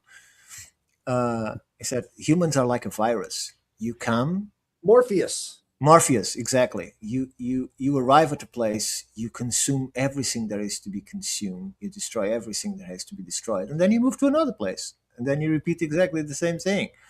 Right? And in a sense, it's exactly true. If you're talking about huge corporations and these huge institutions and so on and so forth, that's what they do. They go to a place, they extract everything they can. That's why Africa is in the state that it is. They are not free and easy wandering. Well, they're actually prevented from, using all of those resources. Like there's so much more to be exploited in Africa, but nobody's doing it effectively because that would mean that, you would have to transfer a lot more economic wealth to that continent. And they'd much rather have their own resources shipped out as opposed to losing all of that power advantage by having Africa do it. They have. My father was in the war in Mozambique, and he said that land can produce 4 crops a year. 4 crops a year, and they are starving. How the hell is that possible? Right? You have the richest country in the world in terms of capability of production, and in minerals, diamonds and gold and everything. They have absolutely everything. They just can't understand each other. But we are the racist, but they can't understand each other, right? And then there comes all of these forces in and puts them like marionettes against one another by the offering of money and power, Right. and creates a place in the world that is unique, unlike any other place in the world. Just think about it. It's unlike any other place in the world. It's an entire continent that they fight amongst each other, right, for a political position that allows them to receive money from the countries that are exploiting what they have. Yeah. So it's completely unnecessary. So it's like Obi-Wan saying, "So uncivilized," because it's hard to comprehend. Well, I mean, look, if we're talking about the deep state and how it is all on one team right now, I mean, we could see that as clear as day right now. There's no difference between Republican, Democrat. They're all playing on the same side. They've all agreed the whole time. It was just always sort of like a game they used to play with us, right? Is which side's going to win, guys? But it never really represented anything. Like, we're coming to that conclusion, but what can we possibly do about it when it comes to this kind of institutional dominance for all these years? Like, everybody thought democracy was real, but turns out never was, guys. They were always playing for the same side, and it wasn't your side. So, yeah, but they are as they are now because it became ridiculous. So this was seen probably by a few thousand people, and only people that were actually looking for it or passed information to one another. When they changed the government in Angola, obviously the new leadership will want everything that the previous leadership had, including their money and their assets and all of that. And so they made a report that only came out on their television of this fellow that was I don't know how you call it in America, a guy that is the unknown, the visual face of all of these people. And he was the guy that had things in his name because so it isn't in their name. We call it The mascot, the icon. we call it an iron head, which means, for instance, I'm a rich guy and I don't want to have things in my name. I pick a guy that has nothing and say, "Oh, I'll give you something. Like a scapegoat. This is always mine, but let's put it in your name," right? And so this poor guy was the only one that was attacked by the regime, right? So they found amongst innumerous houses of the utmost luxury, car parks with just like Bugattis, Lamborghinis, Maybachs, beyond explanation, like 1,000 gold watches, 100 top end computers still in their boxes. But what I want to reach this, when they start going further and further, they start finding divisions of the houses with $100 bills to the ceiling. And then they went further and start finding 40-foot containers, hundreds of them filled with $100 bills to the ceiling. So the money reached to a point they didn't know what to do with it. They didn't know what to do with it. They couldn't spend it fast enough. So much money. They found endless containers full of cash to the brim because they didn't know what to do with it. And they cannot go into an international bank and present all that because of the new rules against terrorism, right? So even if they are in top echelons, they can't do that because they are not high enough in these top echelons. The amounts of money become absolutely ridiculous. Beyond, I don't want to sound, I just want to say that they didn't know very much how to spend the money in the beginning because the people that are placed in these positions of power, especially in Angola and in the previous regime, they barely knew how to write and read. They were just people that came from the family that supported the party and they are very close to that, and only those people can obtain positions of power, and they come from indigent to general, like that, just because their party won. So it's you're indigent and you are a general. And these generals receive money for like when you own a piece of art, you receive money for it. How you call that?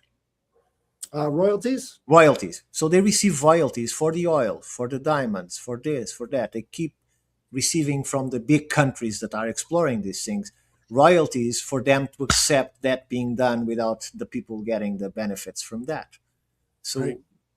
these people got so much money. That's why the Angola collapsed. When they finally found out that these people were not doing anything with the money, they were just keeping it because they couldn't spend it fast enough. They had private jets. They go to expensive countries and buy entire shops, but that's not enough because it's so much money. It's impossible to spend it. And they accumulated and accumulated and accumulated to the point where it was nothing. So now Angola is forbidden to use the dollar. They only are using their money, and their money is so devaluated that people lost fortunes. People that were rich now have nothing because of what the countries, including America, did to censor them because of this excess. They did absolutely nothing but to spend money on their own and accumulated it. I got a short about Angola. It said the history of the shocking rituals of the Malawa tribe. This is also Angola. This brief history of Angola. In the 15th century, the Portuguese arrived, and just like that, these two countries became entwined in a 400-year-long toxic relationship. The Portuguese turned Angola into one of Africa's major sources for the transatlantic slave trade. Over 4 million Angolans were shipped on boats mostly to Brazil, to be forced to work on sugar, cotton, coffee, and tobacco plantations. In 1975, Angola finally had enough of being exploited by Europeans, and 3 different liberation movements started brawling for power. In the meantime, the Cold War was in full swing. The US and Soviet Russia picked sides in this Angolan fight for independence, leading to a Portugal in bloody the middle. 27-year civil war by proxy. In 2002, this all ended, and the Russian-backed party won. The total cost of life is estimated to be around 1 million. Wait until you hear this brief. Wow. So, And this is Yeah. Portuguese history, because from one side they were receiving material from the Russians, the other side was receiving material from the Americans, and it was a battle that couldn't be won because they Right. just go into the wild. it was never meant to be won. It was just meant to be fought. They just wanted There's, to keep killing each other, and that's all they wanted. As long as people are killing each other, they don't have to worry about them, kind of rising up to stop any of the exploitation. but the And problem in a is, certain sense, as long as they're burning through weaponry and but the evil was done. The evil was done by the Portuguese in this sense that, and this is will be highly debated by some Portuguese, especially the soldiers that were fighting like my father. That is, by changing their ways of life, and this is nothing to do with slavery because that's older. This has to do with giving them buildings, creating cities, infrastructures, taking them from the fields and the huts and the way of living that they had. They never fit into the city.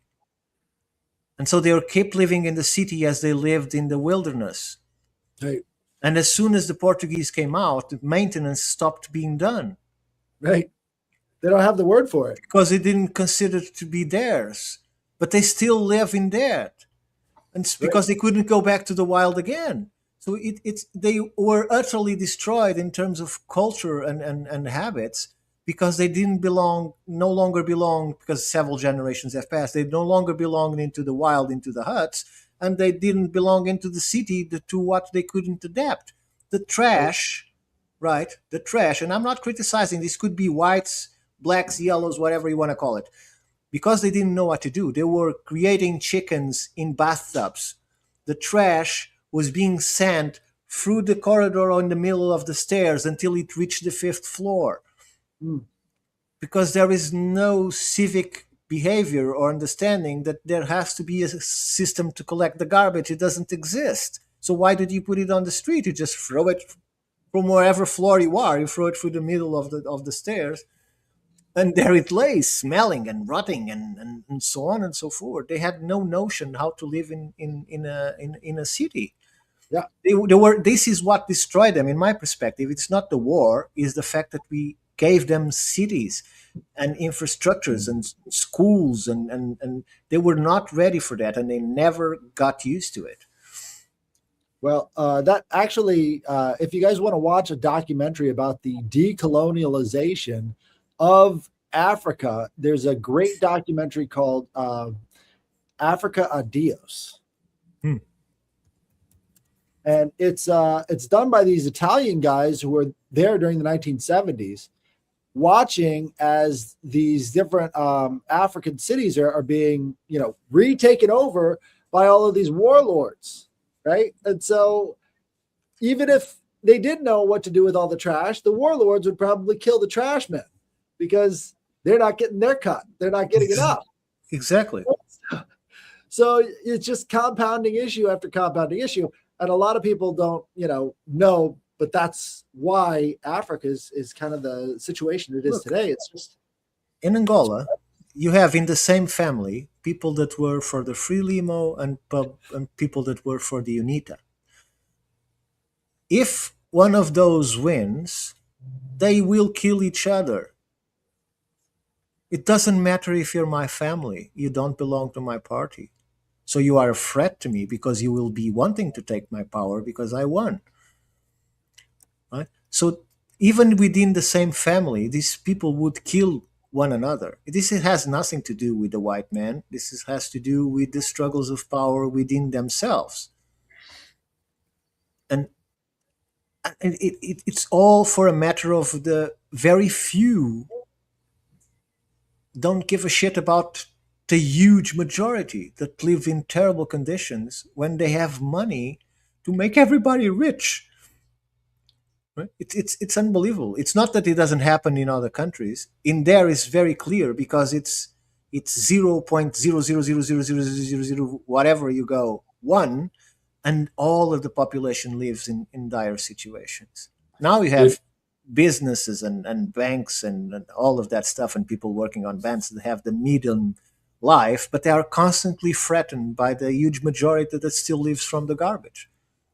Right? and over history and the present, we can say that whether they call themselves Republican or communist or some form or another in between or a variation outside of, it's all oligarchical collectivism, but at different steepness, right? Like you pointed out, the 0.1% or whatever it may be, that's super steep. Sometimes it's less steep, but what we should do is try to flatten it to make it Yeah. fair, and so it's all All right, it's guys. all The crew faced gunfire, including near execution during filming. One scene shows the aftermath of Zanzibar's 1964 genocide, where thousands of Arab civilians were executed. Captives marched to firing squads, bodies were photographed from helicopters, and some even washed ashore while trying to escape. It's the only known footage of that massacre. Another confirmed scene is in the Congo, showing Belgian paratroopers retaking Stanleyville after rebels murdered and cannibalized enemies, burned children alive, and executed civilians. Survivors were forced to bury smoldering bodies, and one rebel execution was filmed, leading to director Jacopetti's arrest in Italy. He was cleared after proving they arrived moments before the execution and that they weren't involved. The film also includes animals killed by grenades, poachers slaughtering wildlife, and refugees forced into deadly waters. It ends with stranded penguins in South Africa, a metaphor for displacement, but the violence was real. It defined the shockumentary genre from there on out. It captured chaos over 3 dangerous years. Right. So that's Africa Adios sort of summed up. And it's it's crazy. It's But a all of Dios from the footage. Latin to God, or is from goodbye? Because a Deus means goodbye. That's why I'm both. okay. Both. Because this was the end of the colonial period. They were just documentary filmmakers going around watching the Dutch, watching the British, watching all these places leave, and the resulting chaos that came from it.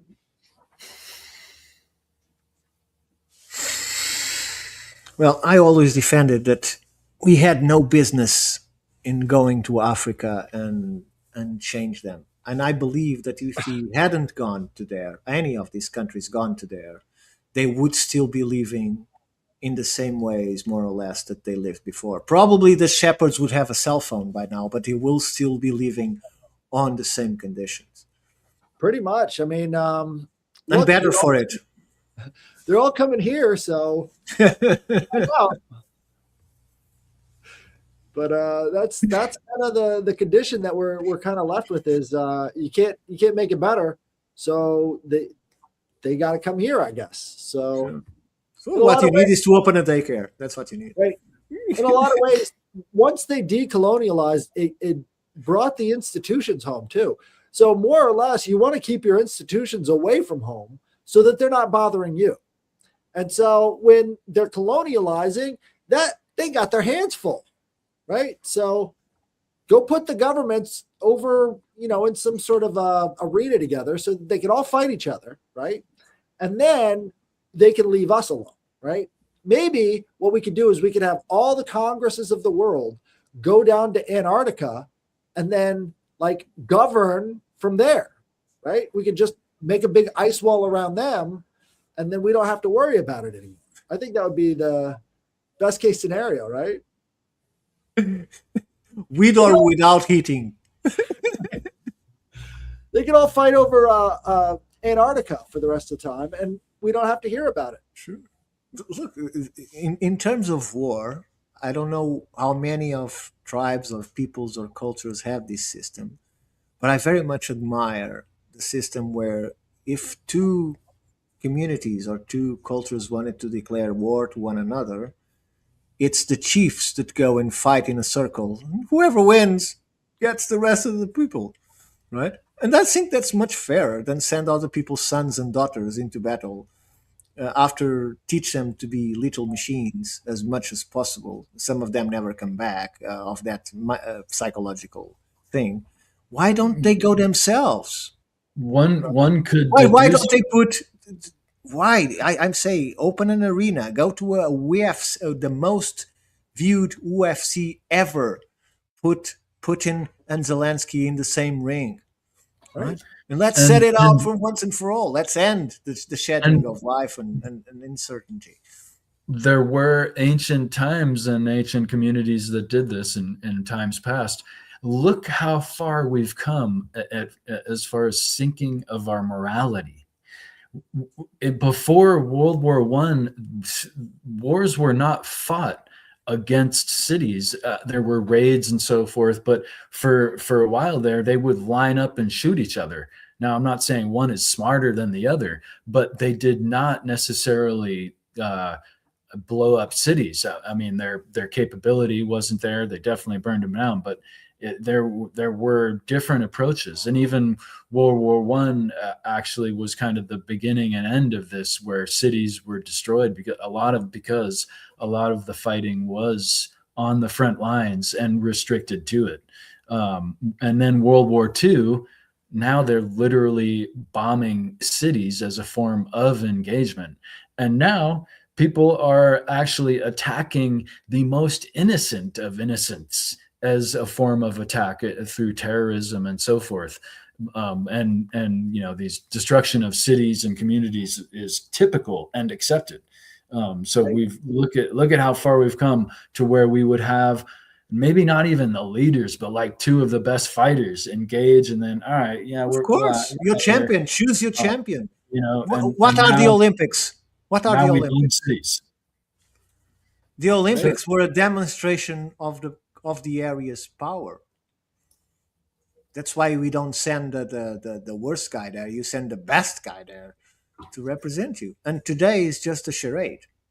Right. Today is just a charade. You can really track the honor or dishonor of a society in the fact that a society has dueling or not. A society without dueling generally has no shame and no honor. Wow. And gosh, that's something that's been on my mind recently, is how little honor there is in the world, which is derivative of honesty, right? Like you could be honest, maybe, but are you honorable? Like that's another level. Like that's a great point, Headless, because people need to take responsibility for their actions, right? And having that type of form of engagements means that someone could call you out, which I suppose that does happen more in the urban environments acceptable. We are so civilized when what you say becomes a matter of life and death, you're a little bit more aware about what you say. Exactly. Let's bring duels back. Or how you act, even worse, right? Take the gloves off. Take anything that could kill you, because we are now civilized. But allow a few punch to be thrown and a few bruises and cuts, and the first to fall down to the ground loses. Right? We don't need to kill each other. Who would be dueled against would be the politicians. That's why politicians, judges, they'd all be challenged immediately. And since they have no honor, you better believe they're not going to be dueling anybody. And they don't want to look weak either. The people who do duel get into those positions of power. We need politicians like those that I haven't seen it for long, but I stopped watching television many years ago. But weren't that a country in Asia where the parliaments sometimes break off in a huge fights among the people? I can't remember if South Korea or something like that. That one guy gets mad and starts punching the other guy. That's the way it's supposed to be. Yeah, go for it. We even paid to watch that shit. You don't want them agreeing.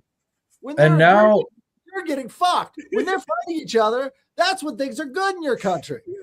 And I would suggest there is a lot of truth in that, and I would suggest even more so too that there's truth in this. This is not necessarily the truth, but when people are not even allowed to like talk smack to each other, that makes people incredibly weak and actually unprepared for civil discourse, social interactions. Right, like now like kids are really we all are really just soft to where we don't even accept smack talking. Well, and that's kind of like running yourself through the crucible. Like, you don't even become self-aware until someone says, hey, you don't even tie your shoes. Yeah, Oh, and because of that, I have a question for you. I have a question for you that I'm sure you won't be able to answer because of your beliefs. Is, can a man become pregnant? Of course not. I think I've said this before. I think you're mocking me for it, I don't like to believe anything, right? I like to know a thing or not, right? And because that's what messes people up, especially perfect depiction. If you believe it, not knowing. Yeah, but I've said this a few times already since that happened, and is if you are a male and if you are pregnant, then you are a seahorse, not a human. For sure. Yeah.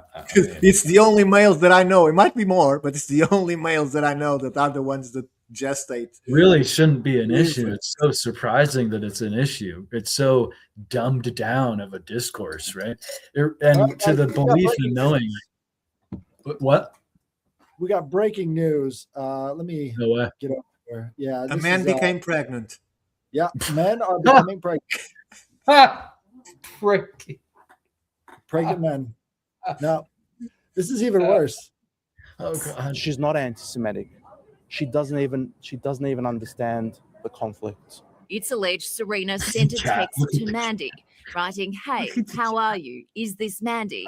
I saw somewhere that you helped Katie from Married at First Sight with her nutrition.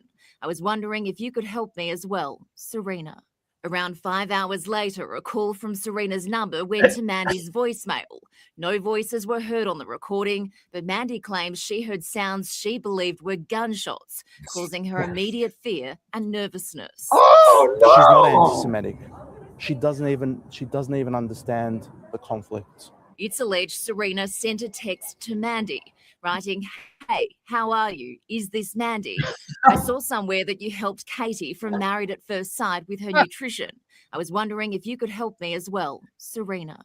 Around 5 hours later, a call from Serena's number went to Mandy's voicemail. There's more to the story. There's more to the story. So basically, this was a completely empty voicemail. There's nothing in it. No voices were heard. It was a butt dial. And she got arrested for anti-Semitism. Oh God.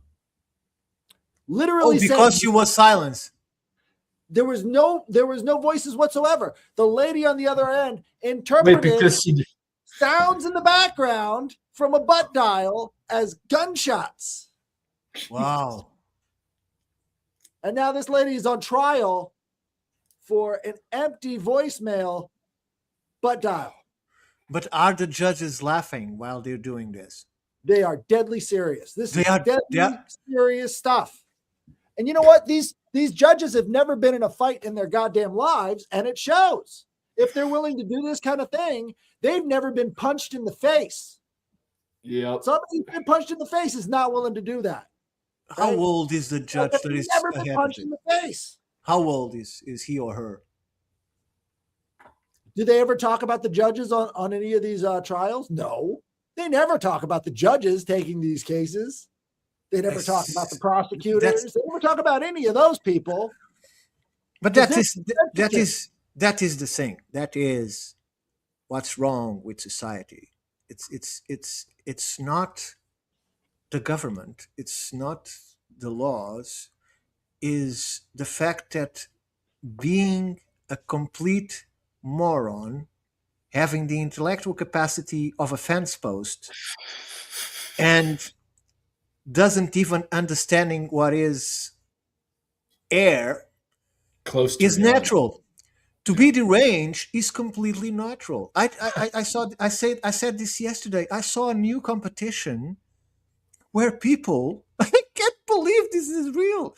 People are with dog leashes in their hands doing competition of dogs without the dogs, and so it's the guy and the woman that is going up and down the ramps and going through the First. poles with the dog leash in the hand, and they are looking at the dog leash and say, let's go up. This is not natural, folks. We need to slow down. I don't know what pills people are in, and because this is not natural. Very deranged and perverted This society. is very serious. The derangement that includes men getting pregnant, that includes identifying as a dog and being and driving at the same time, which is, if you identify as a dog, don't drive, please, right? Because dogs can't be driving. And these new types of competitions, the behaviors that we are accepting, bathrooms where men can go in, where there are children inside, putting men in women categories in competitions, even in the Olympics, the destruction of all the millions of followers, like uh, Star Wars, Lord of the Rings, now Star Trek. Right. Uh, Not now. It's been like this for quite a while when it comes to Star Trek. yeah, but yes, since the new movies, yes, but now it's appalling. Now we had an intimacy counseling session done on the series itself. Oh. Do you know what we're talking about, Ethan? What, the people are so obsessed with Star Wars that they're No, Star fantasy Trek. fiction- Star Trek has a new show called what is it? Star Trek Academy. Right. Okay. And so they've got this woke cast that are engaging in this sort of pronoun It's session. brand new. It's brand new then. Right.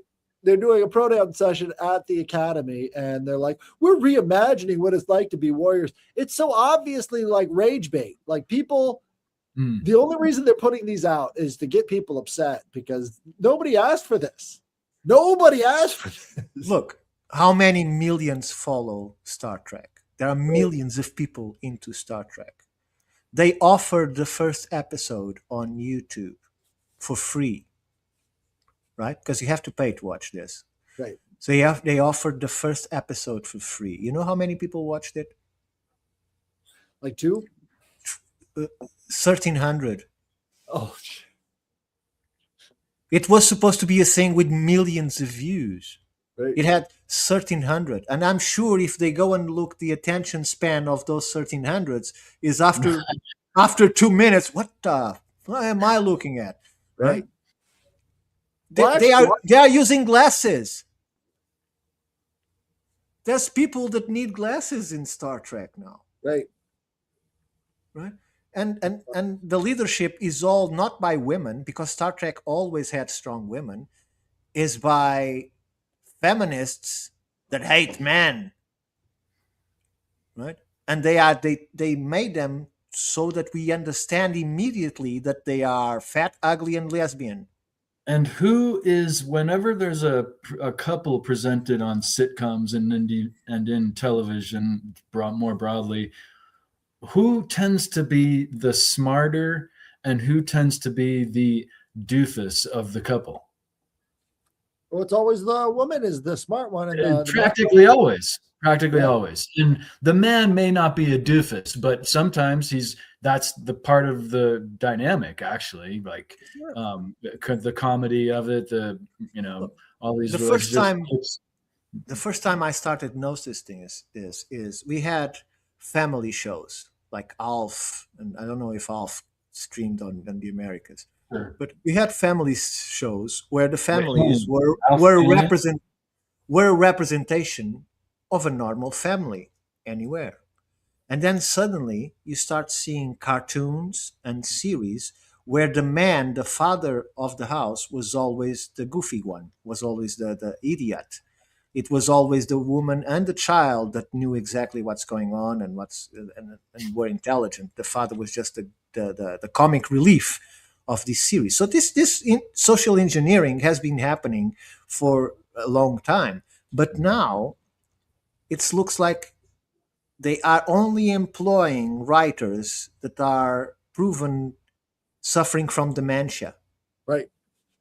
That's one of the requirements now. Right? They to do the Rings of Power, they spend, you can look for this because I know this is true. They spend on each episode to produce that crap the same money that Peter Jackson used to make the 3 movies. What? Per episode. Wow. Each episode costs as much as the 3 movies of Peter Jackson. Each Jeez. episode. So this is no longer about money because they are losing money constantly. This is just a minority being pushed forward to try and change, which they have failed so far, luckily, to change society. However, there are consequences because you go and see these interviews done in universities, open spaces, and they start asking questions to these people, and these people are not right in the head.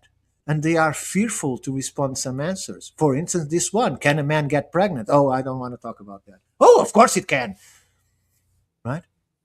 This delusion is being propagated through the young, which is very serious. When it ends, episode of Lord of the Rings, Rings of Power, cost $58 to $60 million. Well, to build on your point, not to refute it, but just remember that when someone loses money, someone wins it too, right? So someone got paid off. Someone made a lot of money, even though they're saying this lost this. One other group or groups of individuals and companies, they made that money, right? What's the common denominator? It's these streaming services are putting out garbage, and we're supporting it. Why are we paying for streaming services? Guys, get off of them.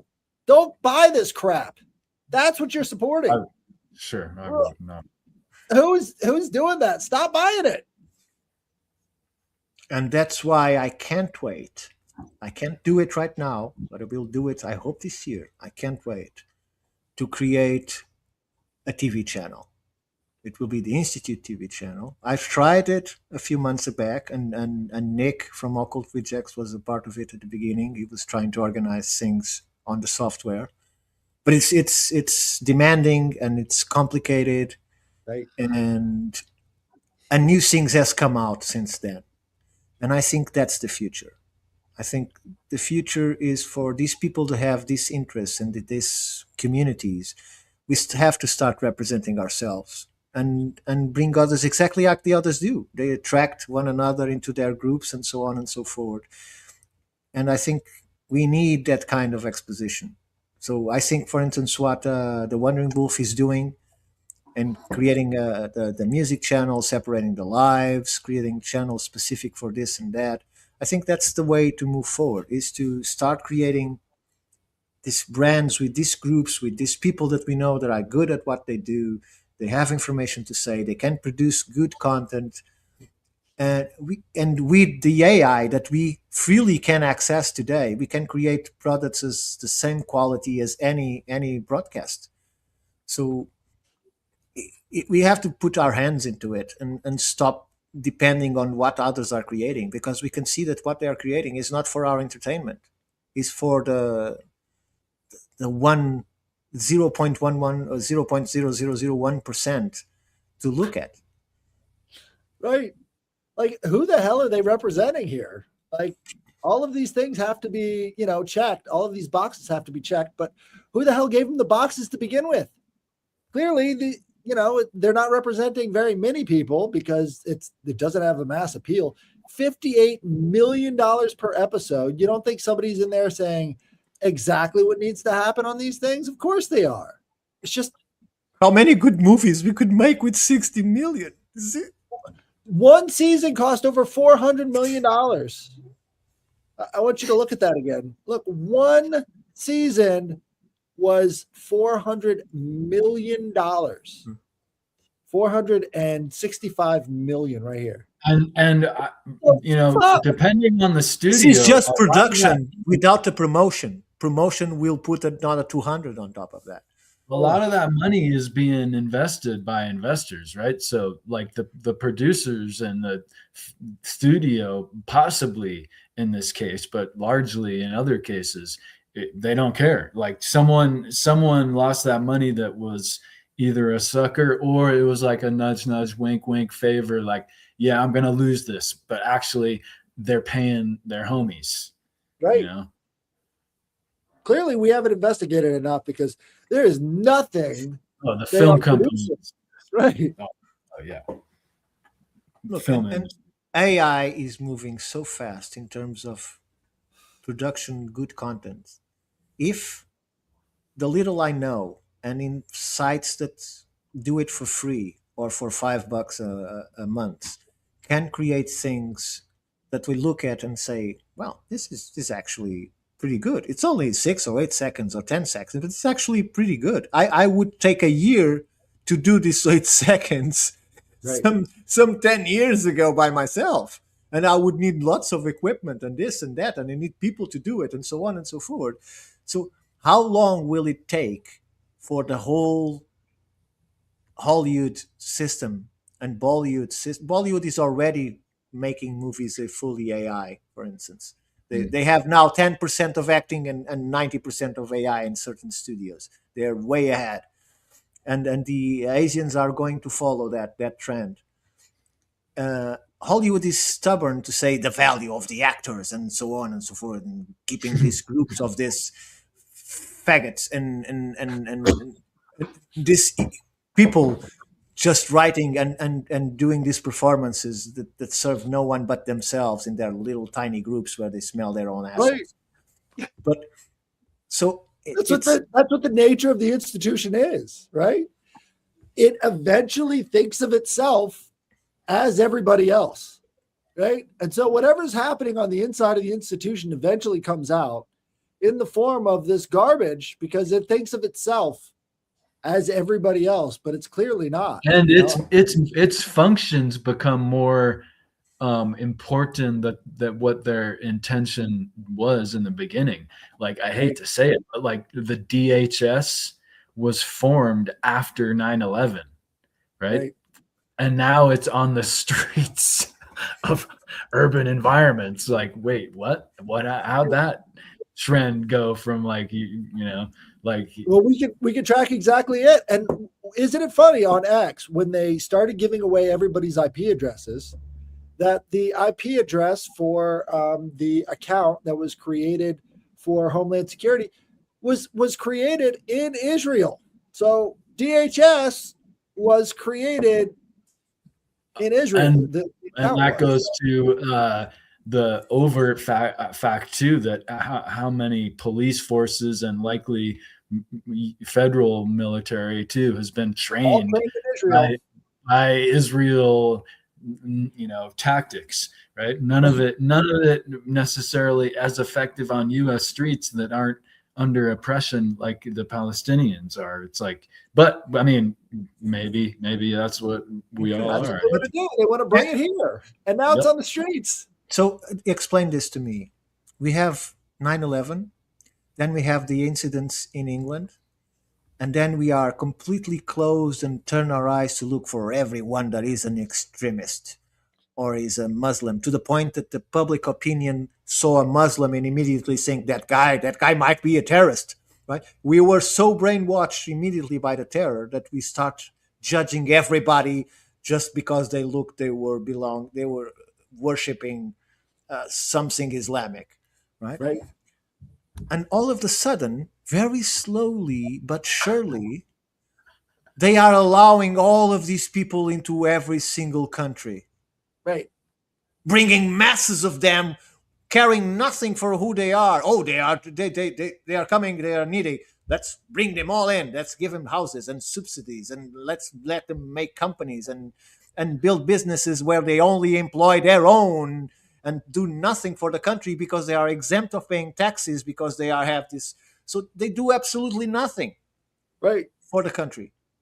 And those that are already here or there or whatever were already producing business, giving employees to people of the nation. It's almost like they asked, how can we screw everybody? We haven't screwed enough people yet. We need to bring more here. Well, So isn't yeah, like isn't it completely everyone. against?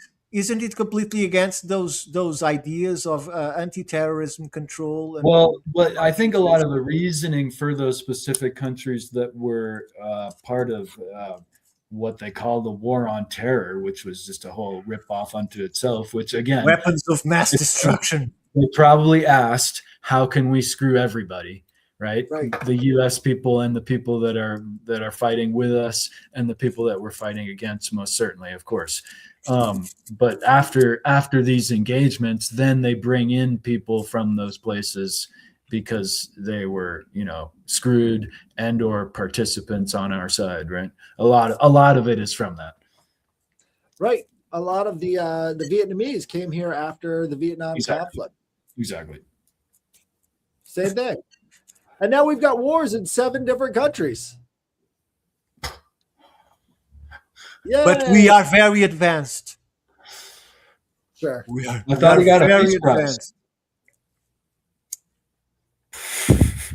Well, But look at this. Now we are so advanced, we can have wars in countries, and people keep streaming and being an influencer and whatever it is from the country that is supposed under heavy bombardment, right.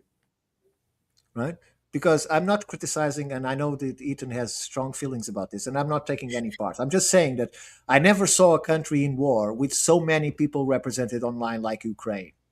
And they're living their lives as nothing is going on. Right. So it's very complicated to understand how they seem to be very happy and content in their lives, showing us on camera everything that they're doing in a country that is supposedly under. I This can tell you happens. why. This happens all throughout history.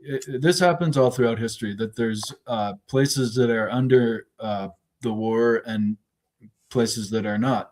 And there's also people that are not fighting and people that are. And to that point, there's elitists that will never fight and people that are. The poor people are certainly the ones up front in a general mannerism. So I would suggest that this does happen.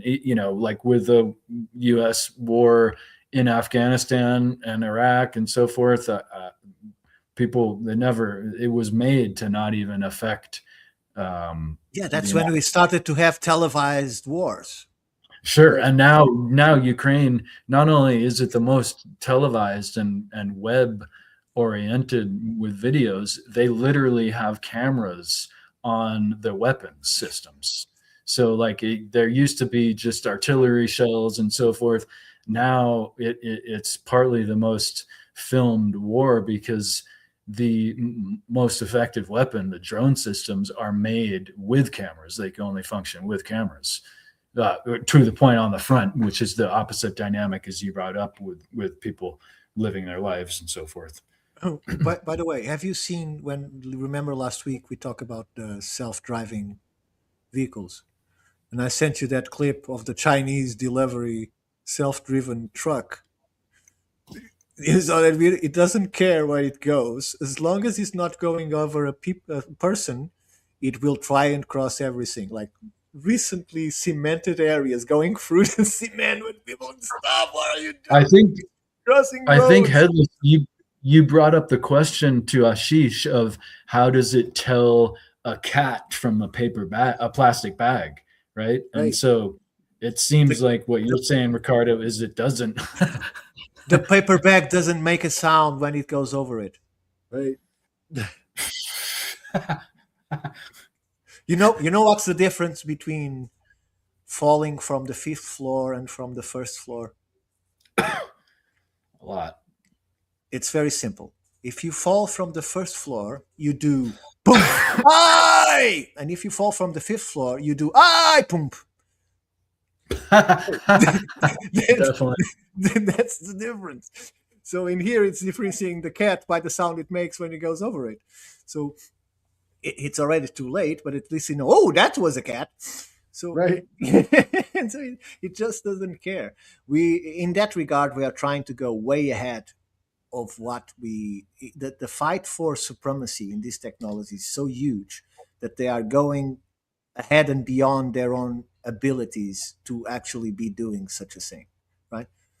like this new. Who is going to buy this new Kawasaki horse? Have you seen the Kawasaki horse? I've So not. it's instead of a motorcycle, we return to quadruple means of locomotion. You can look up Kawasaki horse so people can see it. They're going to actually they already accept it for production, and they are going to. We see the final product in next year, and will be. You've already seen it, but fully functional, and you'll start selling in 2030. Wait, a And robotic horse? Is this what you're saying? it's a robotic horse with four legs that can take you up Who is mountains and that? can do like a Wow. goat and go through rocks Okay. and do things that a motorcycle, even if it is Gotcha. a dirt bike, wouldn't be able to do because this was is going to be crawling. But Sounds horrible. how do we keep a human on top of that thing? Yeah, it just sounds Because horrible. it's jumping and going through rocks Well, and no, that, but it would have an engagement system that would keep the human level, I bet, in ways that a horse necessarily wouldn't look out for that. A gyroscopic waist that could be lowered and heightened to keep their it's literally a bull, like the bull that starts turning around and throws you away. It's exactly the same thing as it's going to happen. no. Robotics is going to be so overpowering of our society in the This is next not couple the of trailer from Kawasaki, Headless. They have a This is trailer with it being used. But move ahead in the video. Might be there. It's got four legs like a horse. It moves like it's alive. I would never want to do that. Hmm. And yes, There it is. you actually ride it. Oh, but that's This is the Kawasaki Corleo. And it's probably the weirdest, coolest, most what am I looking at No, you're machine you'll good. see all That week. shit would kill you. They're calling it a robot, a bike, a mechanical horse from the future. I call it ridiculously awesome. Well, the guy's almost off of it. Ridiculously Wait. awesome. A robot bike that walks? Let's get one thing straight. This thing doesn't have wheels, no tires, no spokes, no burnout smoke. Instead, it walks. like it's off Like the eye. I literally see it. walks. Yeah, sure. It's Like all moves yeah. on its own. Like it's thinking. It's got rubber hooves for grip, balance, and control on all kinds of terrain. I mean, maybe, but I don't see him producing it. Like putting a No, person. no, on- it's already been PR'd. It They're might going to be, produce it. just as like at one point we were talking about copper transition to iron, like it might be becoming so simple to make robots in the near future that it's like the new iron. The two-wheel scooters are already a menace in the cities because they can go up to 40 kilometers an hour. like I'm 25 paranoid miles an of the self-driven cars in cities for sure. No, but That's- the scooters, we can't hear them, and this guy's coming at a Well, huge right, speed but at least that's controlled by a human. to a certain point, right? I Because it don't didn't have trust brakes. all humans. I'm just saying I trust a human over. No, imagine people starting using this kind of mechanics to go on the sidewalk or just go to the work in style, because I always dreamed to be a cowboy or something like that, right? And it's a novelty. You want to be different. It's the chaos. It's absolute chaos, right? Oh no, that would be so. That would be ridiculed. That's a future I want to be a part of. I don't give a shit. That's a future I want to be a part of. But who knows? I mean, I don't know. Galloping in an electrical vehicle to job on the highway at 40 miles an hour. I'm here for it. If they can do it, I'm here for it. Let's go. It looks like it would just kill you. Like you get on high speed on that thing, and you're just getting. It's gonna try to gyroscopically keep you on, but you're just gonna fly off. Like the AI, like how could it's? They talk about how AI could be dangerous, and I guess there's this ways like AI with a robot, AI with a drone, or all these things. But like, what if AI just controls your music? And you're in a bad mood, and it puts on that song that you hate, and it makes you drive more aggressively, and like there's all these subtle things. It's on you if you drive more aggressively because you don't even notice it. You don't even notice it. You don't even notice how like AI might be influencing potentially. But AI is no longer something we can stop. It's only No, something not we saying, can no. embrace. And if we go back to movies like the movie called AI with Will Smith, right? No, that's not the one.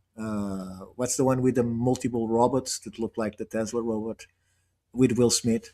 What's the name of it? I'm not sure. Is it AI? I can't remember if it is AI. I forget. I know what you're talking about. Will Smith with the army of robots. I Yeah. forget. Oh, It's not Right. an army. Well, so this company managed to create what has been just done. AI robot. Some Yeah, iRobot, exactly. That's the name of the movie. They can implant a kind of a brain tissue as a processing unit. And that spreads into a multiple set of robots that don't have that in them, but they are controlled by that hub that can, like a super mega hypercomputer. So the problem is not the robots, because the robots are doing a good job. They are keeping elderly company. They're going to do their groceries. They're helping them, blind people go about the street. They are a fountain of information of everyone you know. They are helping children with the homework, and so on and so forth. They are helping creativity. The problem is somewhere, somehow, someone decided that it can be used to control people. So the system, the program of the robots is changed, very much like the Order 66 from Darth Sidious or Emperor Palpatine, that turns all the Star Troopers into killers of Jedis. Right. As soon as they introduce the robots, somebody's going to be committing crime with robots. I mean, it's not like there's ever been a law that's governed robots. Like, all of that stuff comes from sci-fi. Those things don't actually exist. So as soon as you introduce the robots into society, you're going to have robots committing crime. Or because someone will program to do that. Right. So, I mean, any idea that you have that you won't be hunted or killed by robots is out the window. When you think about he didn't like that one. Right. No, I just very first thing it's I going only to do. can laugh. I only can laugh. It's going to be a robot with a gun pointing it in your face, telling you to give me your money, because why not? Well, I would like to have a sparring robot, like the ones that they are creating to teach to be able to spar martial arts and so on and so forth. Well, the thing about them is that they are capable of mechanical movements that would just destroy anyone. Right.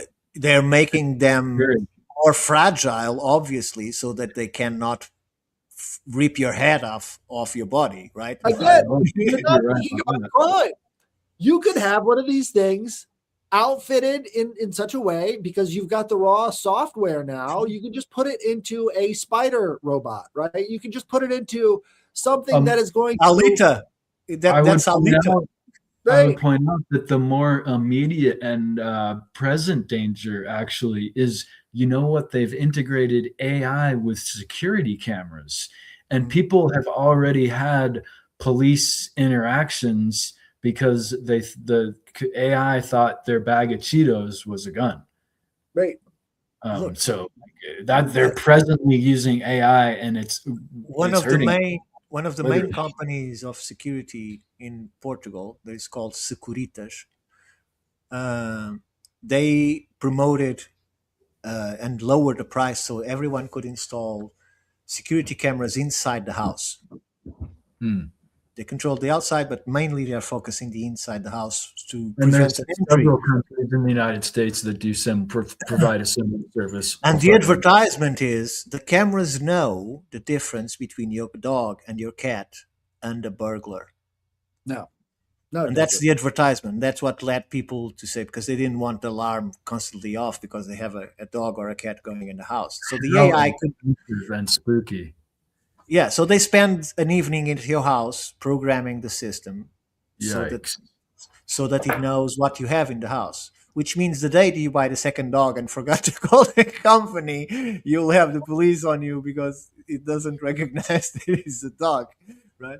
Or a cat. But people are going into this stuff because it sounds good to have a system that protects your house when you're not there and can recognize the burglar, and it contacts directly the police. You don't have to do anything, right? Sure, just that context sounds good. Did Jesus have a belly button? That's an excellent question. I don't know if that's in the scriptures. Well, you say yes. Okay. Well, he's born from Mary, so probably he If he has. was born from Mary, you could presume. Unless Mary was a tridactyl and he came out of an egg. The tridactyls don't have belly buttons. No. So interesting. Well, guys, we are at 2 hours and 20 minutes. Thank you guys for joining us. This is a big show, so thank you guys, and we'll see you again next time on Good as Trialogues. always. And we didn't even talk about topics, but usually we have topics, and we just went around on the same stuff again. So thank you guys for watching. Thank you all. Next time.